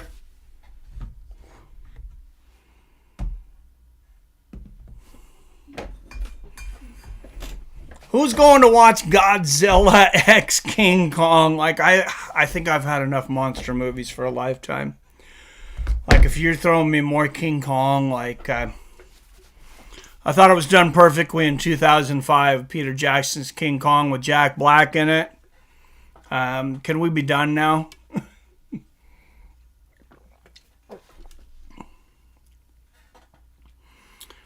If I am going to go see something like that, though, of course I'd watch it in IMAX.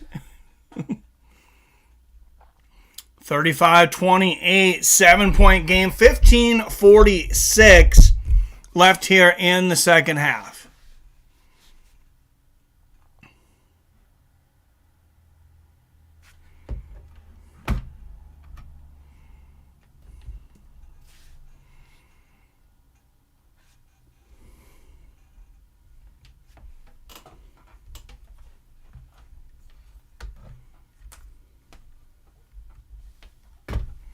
24 of the 35 points for Colorado tonight scored inside the paint. This half, Boise just 2 for 6 from the field. And there's a steal for Colorado. That's Simpson on the outside. Air ball for the 3. Boise State gets the rebound, taking it back the other direction. I remember Coach Todd Boyle. Oh, and there it is! Finally, there's a 3 ball for Boise State. That's Agbo, number 11 from the outside. And just like that, Boise State back in this ball game. Takes the time out to talk about it, draws up a play, and they're able to get something at least. 10 seconds left on the shot clock here. Number 23, Tristan Silva for Colorado shoots the 3 and misses, and that's going to go back to Boise State.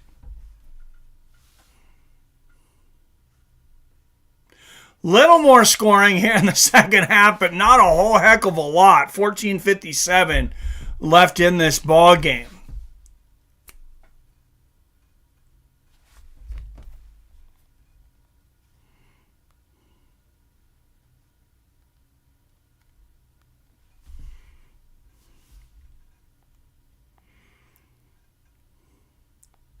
And as I mentioned earlier, big streaming game tomorrow. Michigan State and Mississippi State. 9 and 8 seeds. We'll start the day 9:15 a.m. Pacific, 12:15 Eastern over on CBS. MSU is a minus 1.5 point favorite.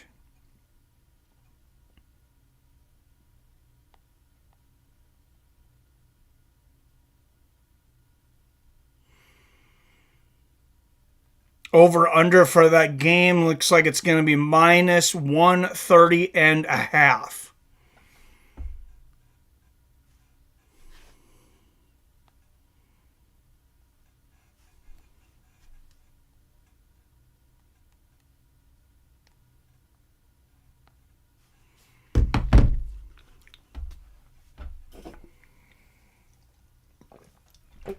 I might have to throw a few streams up on Fights with Friends, or at least a start to get people in here. If they're interested, if they're not, then they can watch the the MMA streams. What is this preview for? I don't know if you guys are watching this on True TV. Is that a new Star Wars or something? These are definitely lightsabers.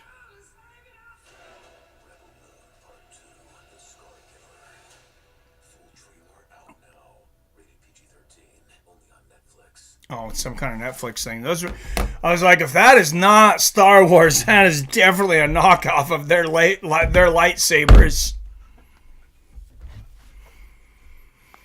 Absolutely. Hey, PBR, have you checked into... I haven't checked into anything else in Las Vegas, and I guess I should be.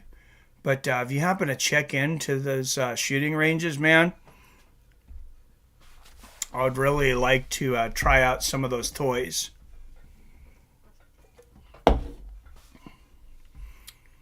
All right.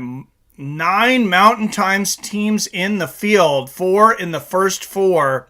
Both are most all time. 10 conferences with 2+ teams in the field.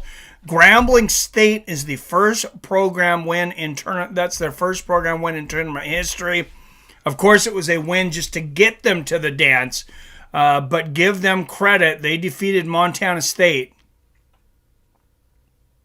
in overtime, nonetheless, by 8 points. All right, Boise State will inbound the ball, down by 4, 35-31 Colorado.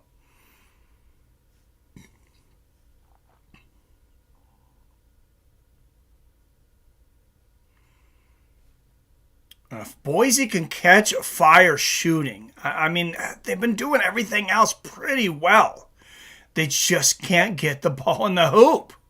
And there we go. There's a start. Anderson shooting the short pull-up jumper, and it's a 2-point ball game.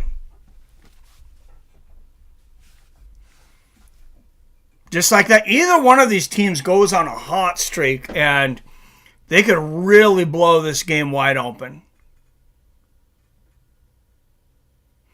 Pass to the inside to number 44, Eddie Lampkin, the beast, putting it down. And that's something Colorado has definitely done beautifully today, is their passing has been just amazing. The ball movement, and I think that's maybe the reason for the difference in the field goal percentage shooting. To be honest, both teams, most of their scores are in the paint. Boise State settling for a lot of jumpers, though, a lot of 1-on-3s, and one guy trying to attack the basket. And Colorado, in my opinion, has much better ball movement today. And Lampkin hits the free throw for the 3-point play, and Colorado's back up by 5 with 13, 56, 55, 54 left to go in the half. Oh, and there's Agbo on the other side, number 11, putting it back. Quick. Back to a 3-point game. Now, remember what the scores were at the half. I mean, they were low. 44, Lampkin under the basket again, and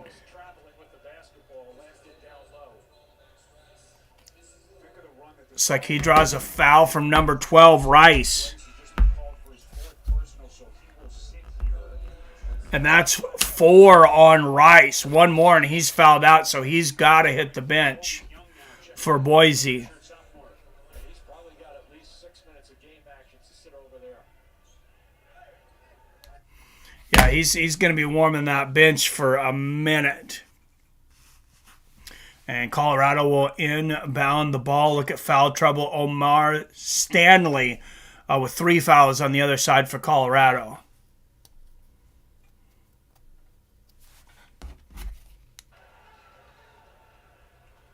And that's going to be a turnover from Colorado. Forced by Boise State. Yep, there's an extra step. That's traveling, something they don't know about in the NBA, but they still call it in the NCAA. Boise State forcing Colorado to travel. And Boise State passing along the perimeter. And Anderson, oh man, see, that's when you take the 3, when you're wide open like that. 31 posting up under the basket. And he lays it in, and it's a 1-point ball game. Basketball is such a game of runs. And when you have two teams that are so closely matched like this, you're going to have a lot of lead changes. And Colorado misses. Boise State with the rebound. Boise State has made their last 4 field goal attempts. And what did I say? If they go hot, they could really take over this game. 5 lead changes, 5 ties. Biggest lead in the game was for Colorado was 7. For Boise was 4. And 4 shots at the basket for Boise State, and they just can't put it down. Like, this is just comical right now. See, there's 1, 2, 3. And he had a fourth chance at tipping that in. Finally, the ball will go to Colorado. It's like, man, how many second chance points can you get, or second chance attempts, and not put the ball in the hoop?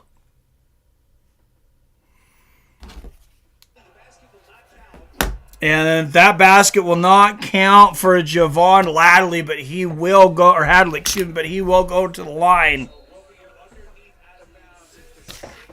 And they're going to say that is not a scoring foul. It is the 16th foul on Boise State. You seen Hadley made the basket afterwards, but you don't get the continuation in college basketball like you do with the NBA. That's why in the NBA you see these, 120, 130 point games.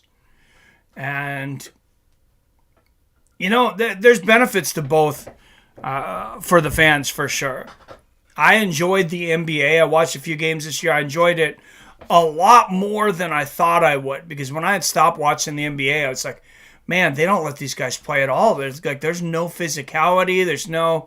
And that is not the case anymore. I would actually say that the NBA is putting out a pretty damn good product right now. I was very surprised. The shooting is amazing right now. They have so many good shooters, so many good offensive weapons. And not all the points are being made from the free throw line. I don't know if they addressed some of the flopping issues and different things they had in the past, but like I said, a much more enjoyable game. And same thing with Major League Baseball. I had stopped watching a lot of baseball, stopped covering it on the channel because their games were taking so long. And I really think it was the XFL that lit a fire under a lot of these sports asses, because the XFL came out and they're like, okay, with our rule change, here's the thing. We don't ever want a game to be more than 3 hours. They're like, that's ridiculous. We're going to do what we can to make sure that games are always under 3 hours. And Major League Baseball, they did, I think it's 20 seconds, maybe 20, 25 seconds, somewhere in there. Anyways, they have a limit on how long in between pitches. So they have, the pitcher only has a certain count now. They can't take all day anymore to throw those pitches out.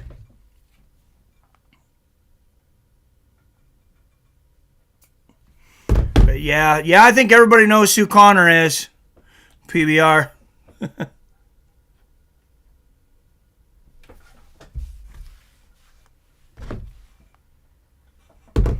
Pretty much everybody in the world now knows who that guy is.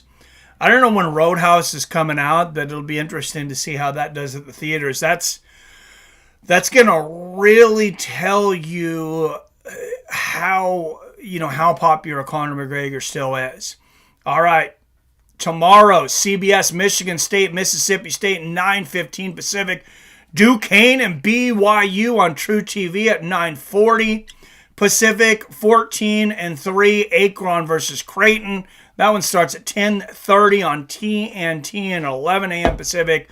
Number 15, Long Beach, taking on number 2, Arizona on TBS. So a little all over the place tomorrow. If you don't have cable, hey, just come over here and I'll keep you up to date.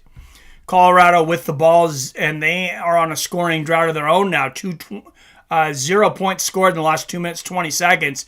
They're looking to rectify that, and they do quickly. Eddie Lampkin, number 44, putting it down quickly and easily. And it's back to a 3-point lead for Colorado. That's 11 points for Mr. Lampkin. Oh, Boise State. Look, there's finally some ball movement. And Watch him find the seam right there.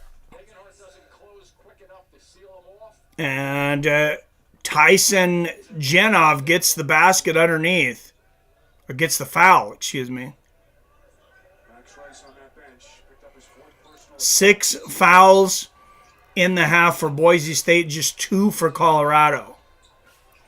This is the man who replaced him, Kobe Young. He dribbles it off of his foot. And that's going to be out of bounds on Boise State. He dribbled it off of his own foot. Yep, he just kicked the ball. 6 turnovers for Boise State so far, 9 for Colorado. Colorado looking to build on a 3-point lead, and that one knocked away by number 31, Martin, for Boise State, but it will go back to Colorado.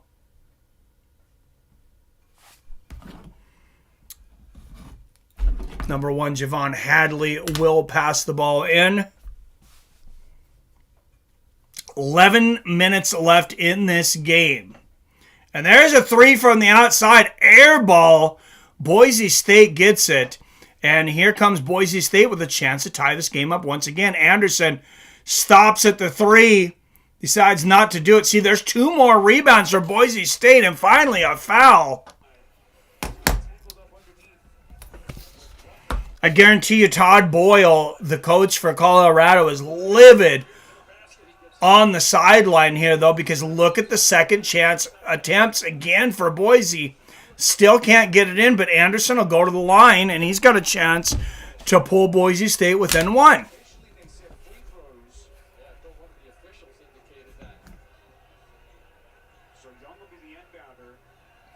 Oh, he was at the line, so apparently they changed their mind. Apparently we're going to pass it in. And now Boise State has not scored in the last 2:20. Hop, step, and a jump for number 11, and he gets the jumper. 1-point game.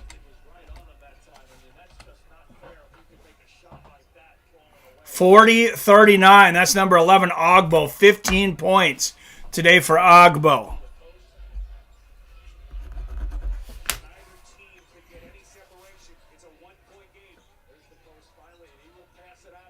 And look at the suffocating defense here by Boise State with 10 minutes left in the game. 3-point attempt. He nails it.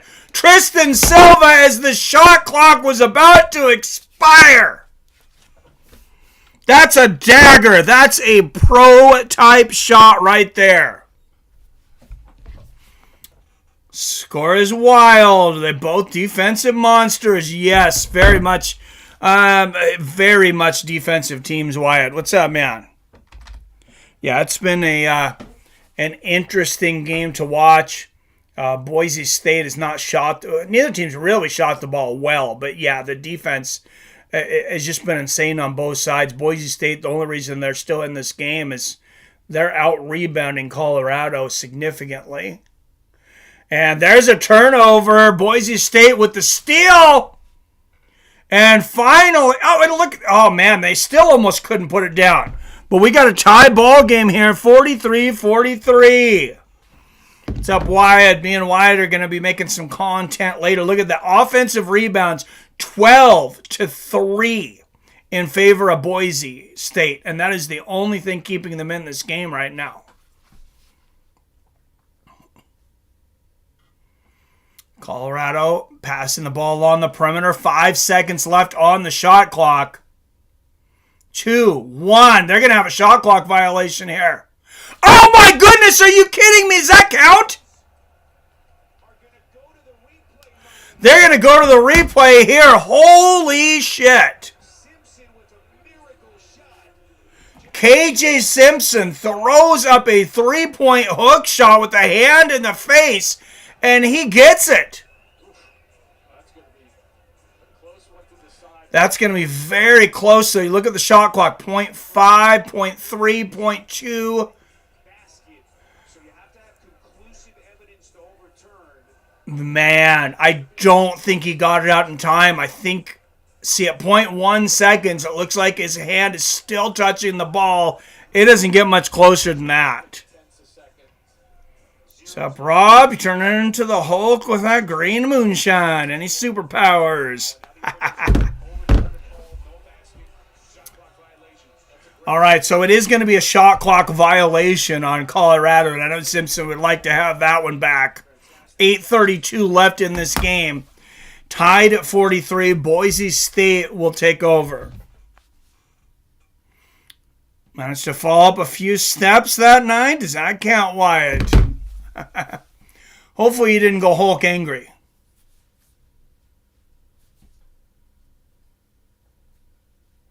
You won't like him when he's angry.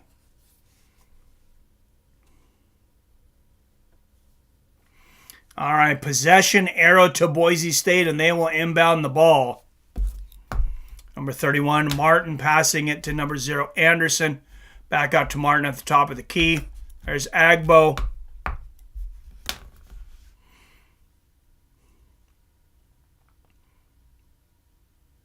$12 left on the shot clock. Agbo's going to shoot the 3. Man, talk about an in and out. Like that was all the way in the rim and somehow managed to clank out. And Colorado misses on the other side. Boise State with the rebound, but there's a call here. It looks like it's going to go against number 2, Simpson. That's a second foul on KJ Simpson. After the game, watch the Impractical Jokers.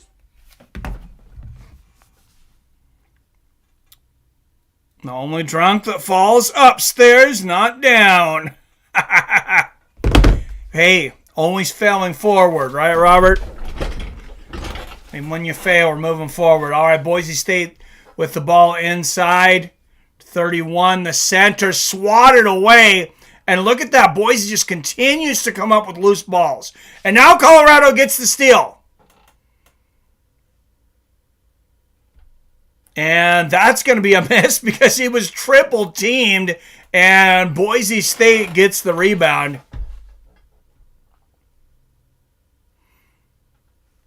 And there's an open three-pointer for Boise. Misses in and out of the hands of number 13 for Boise. It's going to go back to Colorado. But, man, Boise almost with another offensive rebound there.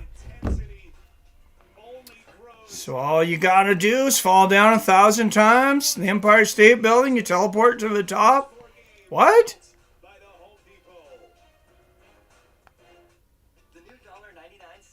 Yeah, I guess so. I was like, I'm confused for a minute there, but yeah, I guess if he's falling forward, there you go.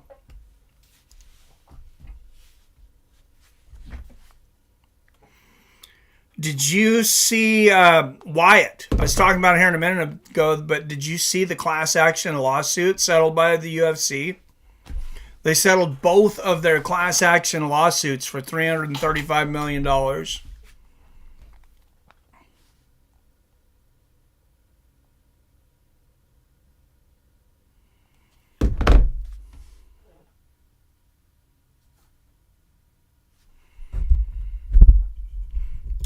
I vamped everything I could think about on my computer, Wyatt. So hopefully we don't have any sound, video, any issues. Hopefully we get some perfect recordings from today.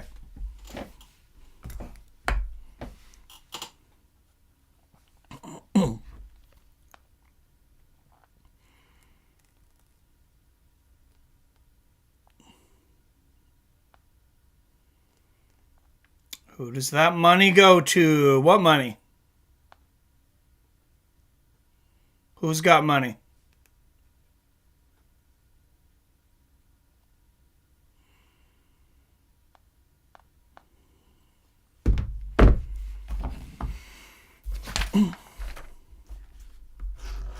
Oh, sorry. So there were 1,200 fighters in one of the class action lawsuits. That was the one brung by Kung Lei. The other one's not real clear exactly where it goes because they didn't separate like what money went where. But I'm assuming most of it went to the lawsuit from Kung Lei, which, like I said, had 1,200 fighters. So let's say even they got 300 million of it. 300 million divided by 1,200. So best case scenario, each fighter gets about $250,000, which some of those guys, that's real good money. Nate Marquardt, like he's one of the guys in there. I know he never made $250,000 for a fight. Mark Hunt definitely did. So look at the field goal percentage, just 35% for Boise State, 44 for Colorado, 11 turnovers for Colorado to 7 for Boise. But the real tell of the game has been the rebounding and the loose ball, at least on the Boise side. And Colorado, that's a respectable field goal percentage at 44. 35 for Boise, really not. 7:20 left in this game. And Boise will underbound underneath the basket. Or inbound.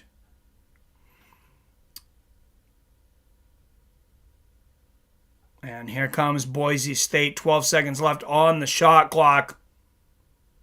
Driving to the basket and puts it in. And that is the first lead for Boise State in quite some time. First lead since 14-13 in the first half for Boise.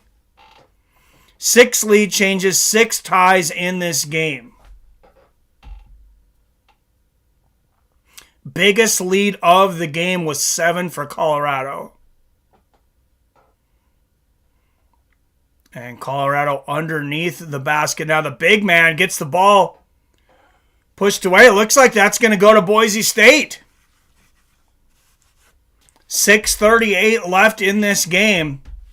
And just remember, just saying, I might lose, but at the beginning of the game, what did I tell you guys? I said, if you're going to bet on this, take Boise State, take the points, 3.5 points, $105 to win 100. And Boise's up by 2 at the moment with the ball. And there's the pass on the inside. They turn it over. Colorado with the ball. They are on a 3-minute, 40-second scoring drought. I mean, this game has had more droughts than California State in the summer. And driving under the basket, misses again. Boise State with another rebound. And Anderson cuts to the basket. He has to pass it to the outside. Defense caves in on him. Oh, beautiful pass under the basket. Of course they get the second chance, though. And Boise State puts it up again, 47-43. And I'll tell you, Todd Boyle, the coach for Colorado, has got to be pulling his hair out right now, what he has left of it, because Boise State continues to miss shots and they continue to get rebounds on both sides of the board. And then it's Dagenhart. 8 straight for the Broncos. That's an 8-0 run for the Boise State Broncos with 5:35 left in the game. CU head coach name is pronounced Tad, not Todd. Tad? Who the hell's named Tad? He's like a tadpole? No. I must have seen it quickly. Thank you, Billy. Oh, he's got more to be pissed off in this game then. But yeah, I'm hoping from the lawsuit money, Wyatt, that that at least some fighters got at least $250,000. Of course, they're going to have to pay the lawyers in that. I don't know if that comes out of the $335 million or how exactly that all works out. But 4 fouls on Colorado, 6 on Boise for the state. Colorado with the ball down by 4. 22nd on the shot clock, 5:30 left in the game. And there's a 3 from the outside, misses for Colorado. They get the rebound. Oh, both teams turn the ball over there. And KJ Simpson's able to put it in, though, and Colorado within 2. Too much going on to call there. 11 points for KJ Simpson for the night, but just 5 of 15 for him. That is not a KJ Simpson-like night. He usually shoots way better than that. All right, coming down to 5 seconds left on the shot clock for Boise. They got to get the ball up quickly. And they do. They hit the rim, gets a rebound. It looks like it's going to be out on Colorado.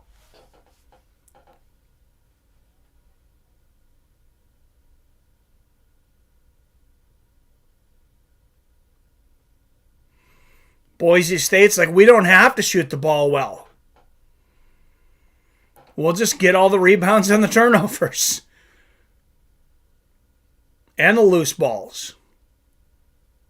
All right, Boise State with the ball on the perimeter. 10 seconds left on the shot clock. There's a jumper, and it goes in.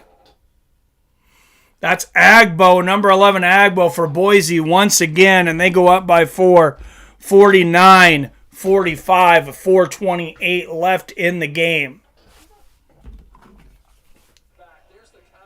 Nasty fadeaway there from Agbo. 17 points for him on 8 of 13 shooting with 4 rebounds. And Colorado's going to shoot the 3 ball again, and they hit it. Number 23, Tristan Silva, getting Colorado within 1. And we could have another buzzer beater game here again. That's 20 points for Silva today on 7 of 11 shooting. And here's Anderson in the paint. Misses the lay-in. But of course Boise State gets the ball back. Anderson's going to shoot a 3 now. Misses. Another rebound for Boise State. Now we're going to have a loose ball foul on Boise. That's on 31 Martin. Boy, the fire that these two teams are playing with. All right, so Colorado with 3:42 left in the game. Colorado will take back over, down by 1 after the commercial break. Picked Boise to win, I think. Well, you didn't have to pick this game. What you picked was you picked the winner of this game to beat Florida. This game's not in the bracket. And you can still change this. You picked the winner of this game to beat Florida. But if you watch this and you're like, hey, both these teams, I just don't like the way they played, you can go back and switch Florida till tomorrow morning. Oh, and here, speaking of Roadhouse, here's a commercial for it, Conor McGregor. I had not seen it yet.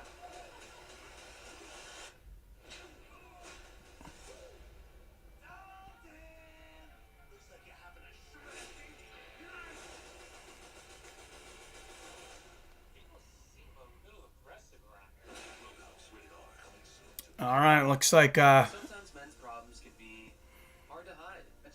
looks like Connor playing the bad game in that one. It looks like it's going to go straight to Prime, too. It's crazy. A lot of these movies coming out now, they don't even go to the theater. Some of them do so poorly in the theater, like, there's not much point in it. It seems like the only movies that are... There's like a few movies that will do good. I mean, your Barbie and your Oppenheimer, those are diamonds in the rough right now. And you got a movie like the new Wonka, which we just watched with the family on HBO. I want to say it's been out... What is it? Maybe 3 months, less than 3 months. It's already on Max. Great movie, by the way. If you like the first Willy Wonka, I think you'll like that one too. It's not a remake. It is a prequel.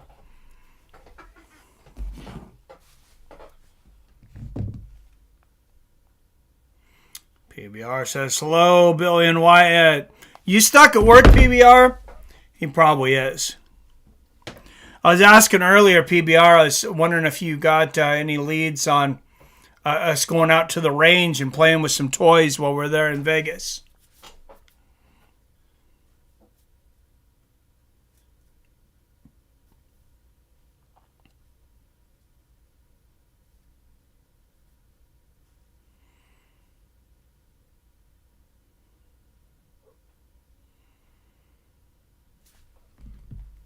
And we'll see where I think Colorado should take the ball here.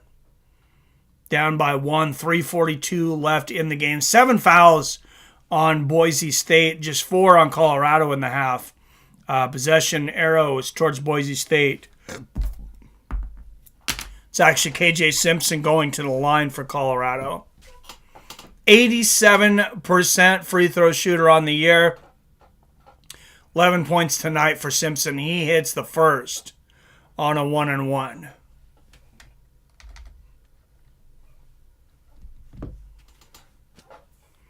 And there you go. Friday, 1:30 Pacific. The winner of this game will face number 7 Florida. And he hits both of them, putting Colorado back up by 1, 50-49. 7th lead change of the game. 7 lead changes, 7 ties. Anderson with the ball on the perimeter. 9-8 left on the shot clock. 5 seconds. Boise's going to have to put something up here. Good defense here by Colorado. He does get up a decent 3-point shot. Agbo did, but Colorado with the rebound. 3 minutes left in this game. Colorado with the ball in a 1-point lead. So that's why when I seen that that Boise was, you were getting 3.5 points of Boise, I was like, this is bound to be a close game. 5 seconds left on the shot clock for Colorado to shoot the jumper.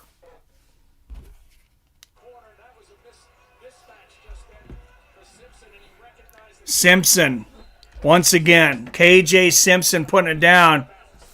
And it looks like Boise State's going to want to talk about it as they're down by 3 with 2:35 left in this game.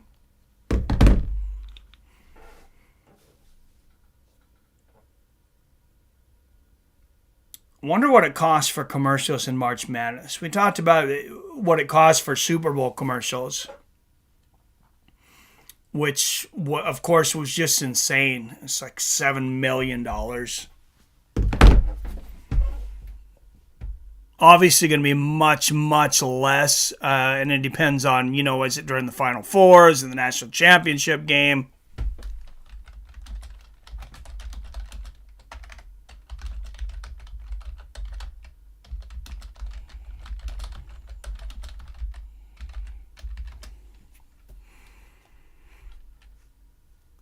Ad spots during the championship game were between $2.2 and $2.3 million for a 30-second game. That was during the national championship last year, though. All right. Boise with the ball down by 3. 2:25 left in the game. And there's Stanley, number 31. Oh, there's a three-pointer from the outside. Long. Colorado with the rebound. That was a forced shot for Boise. And Colorado now on a 7-0 scoring run in the last 2 minutes. If you're going to have a run, that's when you want to have it. Here at the end of the game like this. Just 2 minutes left. And you can bet Colorado is going to take most of this shot clock up. And they miss badly. Boise State will take the ball with 1:50 left in the game, down by 3. And here comes Anderson, slashes to the hoop, triple teamed. He's going to have to pass it to the outside. Agbo with the ball on the perimeter. And he has to dump it off. 10 seconds left in the game. Wow, this Colorado defense is rough right now. It is intense. And nobody can get a clean shot up. Looks like that's going to be out on Colorado. Simpson saying he was fouled on the loose ball there. I don't know if that's going to be something that could go to review.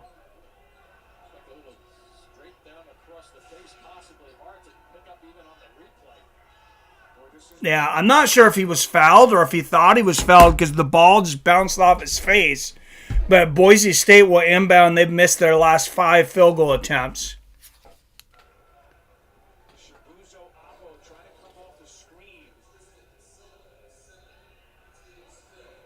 That's a foul on De Silva for Colorado before the inbounds. 5 fouls on Colorado. 7 for Boise. 1, 17, 16, 15 left in the game. 10 seconds left on the shot clock for Boise State. Look at this defense for Colorado. This is just ridiculous. Oh my goodness, and he misses the lay-in. Boise State misses the lay-in. Less than a minute left. Colorado up by 3. What did I say? 3.5 points was the spread. They nailed this one. They did not nail the over/under though. This is going to be just barely over 100 on the over/under. 5 seconds left on the shot clock. Look at the block from Boise. It's going to be out on Boise State though, I believe.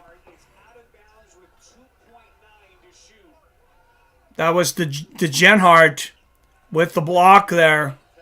Just 2.9 seconds left on the shot clock for Colorado when they inbound. This game could definitely go down to the buzzer. Most likely will.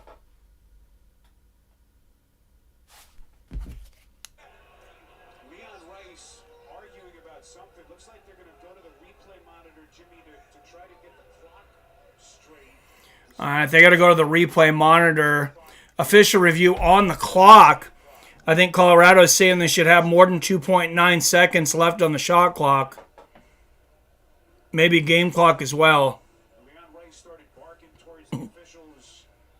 So when that ball hits the floor right there. Yeah, and I think he's got a legitimate argument here. Some time back on, I think that might be over 36. Yeah, I was going to say at least 3.1. Now it's at 3.5. Yeah, I think they're going to put the shot clock back at 3.5. That's when it looked about when the ball hit the floor out of bounds. That's about what it looked like. 36.3 seconds left in this game. Colorado with the ball up by 3. They'll just have 3.5 seconds left on the shot clock when they inbound.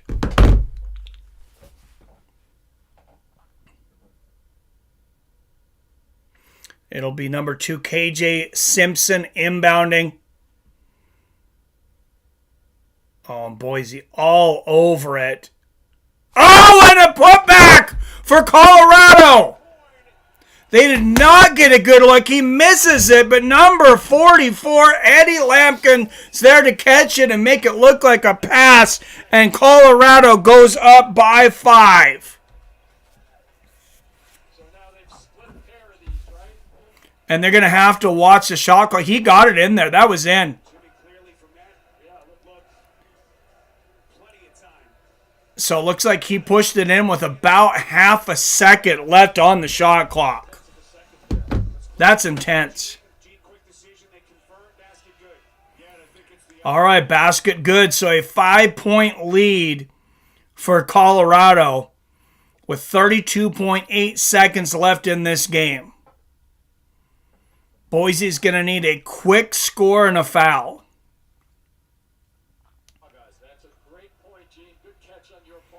Colorado in a great position here in a game that neither team's been able to score easily.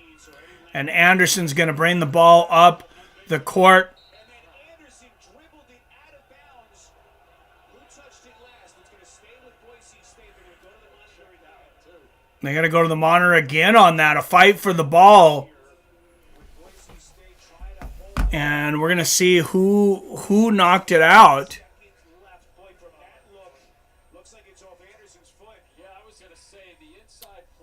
If that's off Anderson for Boise State, that's probably ball game. Yep. So that looked pretty clear. Off the knee of KJ Simpson, bounced off Anderson's foot afterwards, and it looks like it'll be off of Anderson. They're looking at the review here. And it has to be undisputable to overturn the call. That looks pretty clear, though. Hit the knee of Simpson, bounced off the knee into the foot of Anderson of Boise State, and I think that ball should go to Colorado.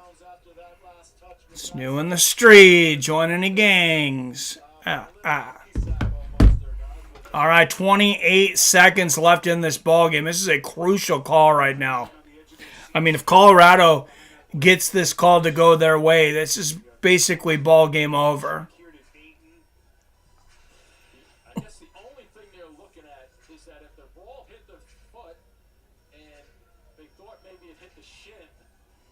Anderson, and then they're going to look at the clock to make sure they have that correct.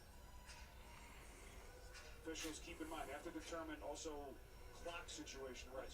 Time to put back on, if any, here. And as Gene just pointed out correctly, every second counts, especially down the other 28 seconds left in this game.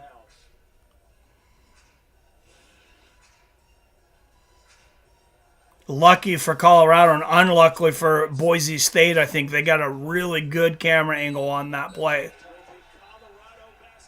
And there you go. It'll be Colorado basketball with a 5-point lead, and that makes it very difficult at this point for Boise State to come back. Not impossible in March Madness, but very difficult.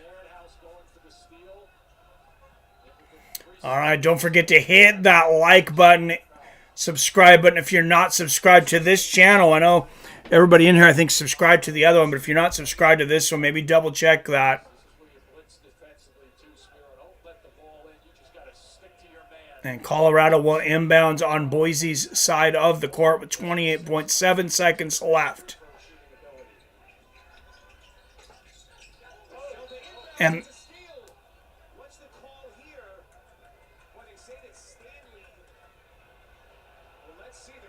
Boise steals the inbound pass.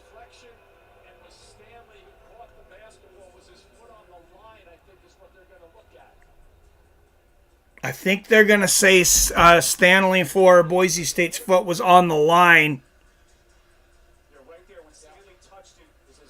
Oh, yep. And he grabbed. Oh, it is right there. It looks like it is. You got to spin around to the other angle. Man, that is so close. All these plays are so important, though, that they get them right. I could be a great late-night host. His fake laugh would make the show feel like you're witnessing Dracula do interviews. Oh, boy.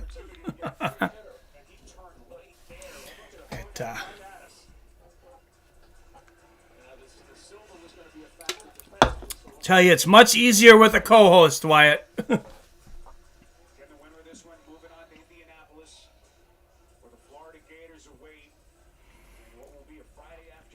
5 points, 26.9 seconds left in the game. Gene, we're going to make you earn your money tonight. How do you see this sequence?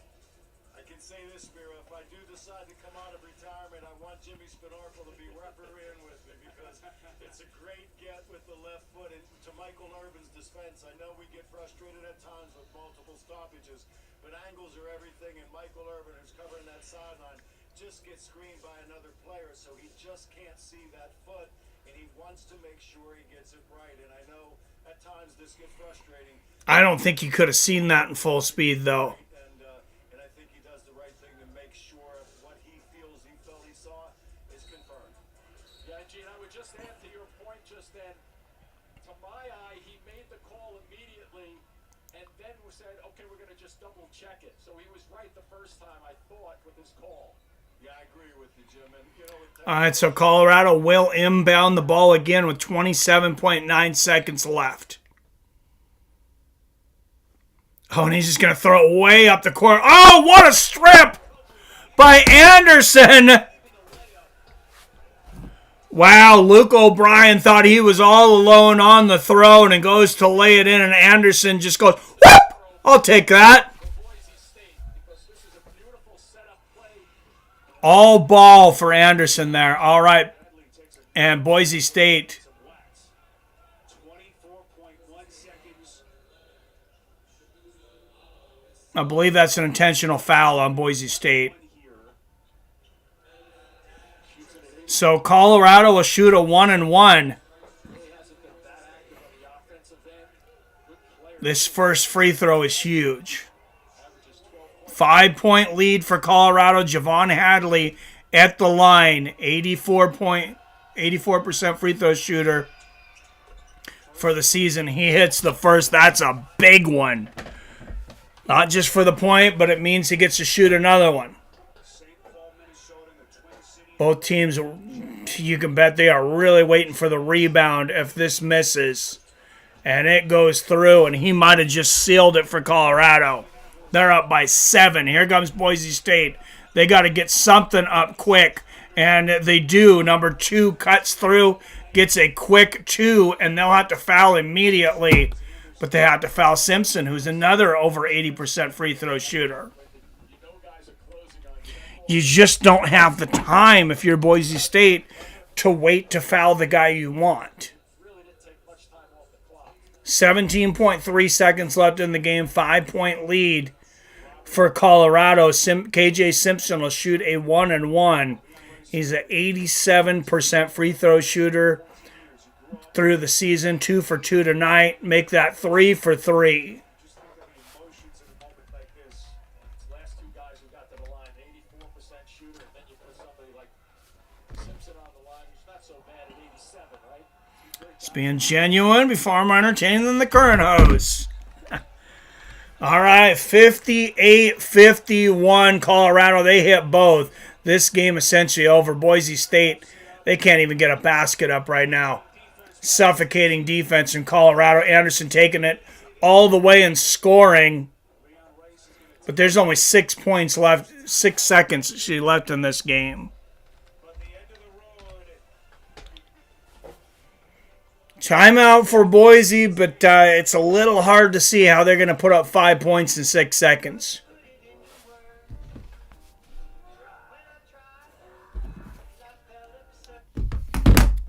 I haven't watched many of the current hosts, but I got another idea for a show, Wyatt. I thought I would throw it by you. Speaking of late night shows.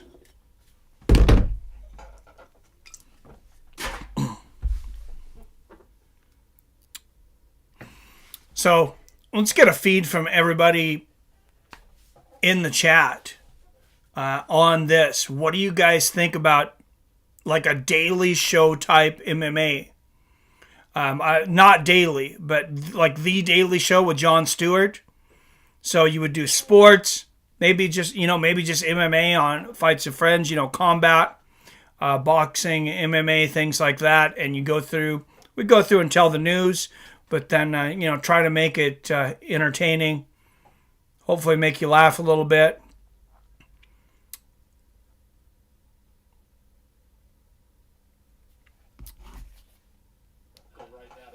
All right, Colorado outscoring Boise 58-53 here. 6.1 seconds left in this game. And Colorado is inbounding with a 5-point lead. And that was a push from Colorado. Young fouls KJ Simpson at 4.5 seconds left. But if I'm Boise State, I would have said something about that push there. We survived in advance. We played as bad as we possibly could and still won. Feel good about our chances versus Florida on Friday. Let's go Colorado Buffaloes. No, I agree with you, Wyatt. Billy.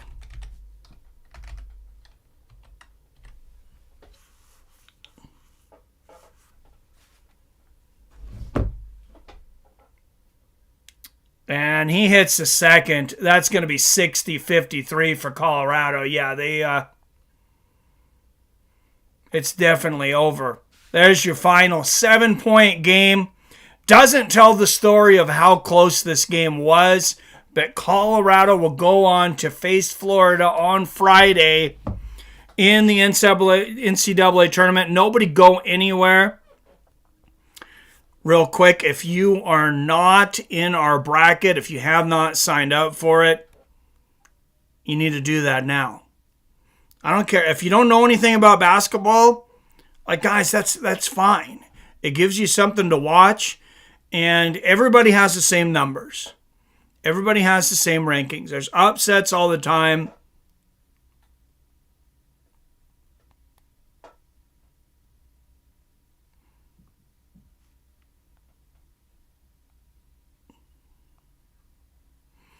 So me, Billy, Robert, I think that fourth one might be PBR. If you're interested in joining our bracket, it is open to the public. Feel free to share it with your friends. I'll put up another post on YouTube, on Facebook, on Twitter, everywhere tonight to try to let everyone know. But I'm putting up another prize. If somebody can make a perfect bracket, somebody can guess every single game all the way through, I'm paying for Vegas for you. Everything. Flight, hotel, PFL tickets, food, drinks, everything. If anybody's able to get a perfect bracket, that means you pick every single game throughout the entire tournament. Thanks to Play-by-Play Mike. I had a bet on this one and it paid off. Nice, Adam. I'm glad I didn't bet. Because like I said, I would have taken the 3.5 points on Boise State.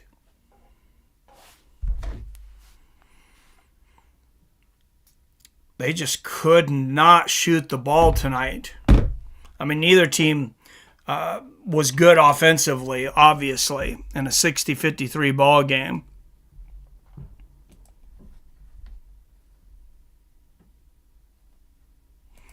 No, thanks for being here, though, Adam.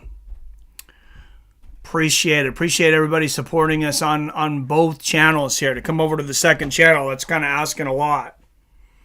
I'd have a better chance marrying Shakira than getting a perfect bracket.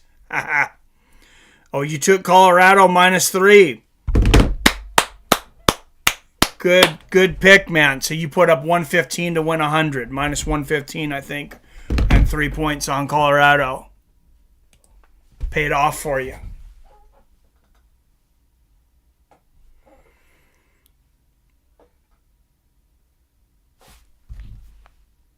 Too close for comfort. Oh, absolutely, man. Absolutely too close for comfort. All right, guys. I'm going to eat a little food. Then I'll get with you, Wyatt. We're going to make some videos, do some re-recording of some stuff we tried to do last week, and somehow our sound got kind of messed up. Wyatt's sound, you can hardly hear him, so hopefully that'll be taken care of this time. That's exactly what I did. Nice. Hey, I say it all the time. If you're super confident, like I don't mind putting up 150 or even 200 to win 100 on something I'm confident about. See y'all later, Robert. All right, guys. As always, I love you. I respect you. And I'll see your fine asses tomorrow, early tomorrow morning, 9 a.m. Pacific, noon Eastern. Michigan State, Mississippi State.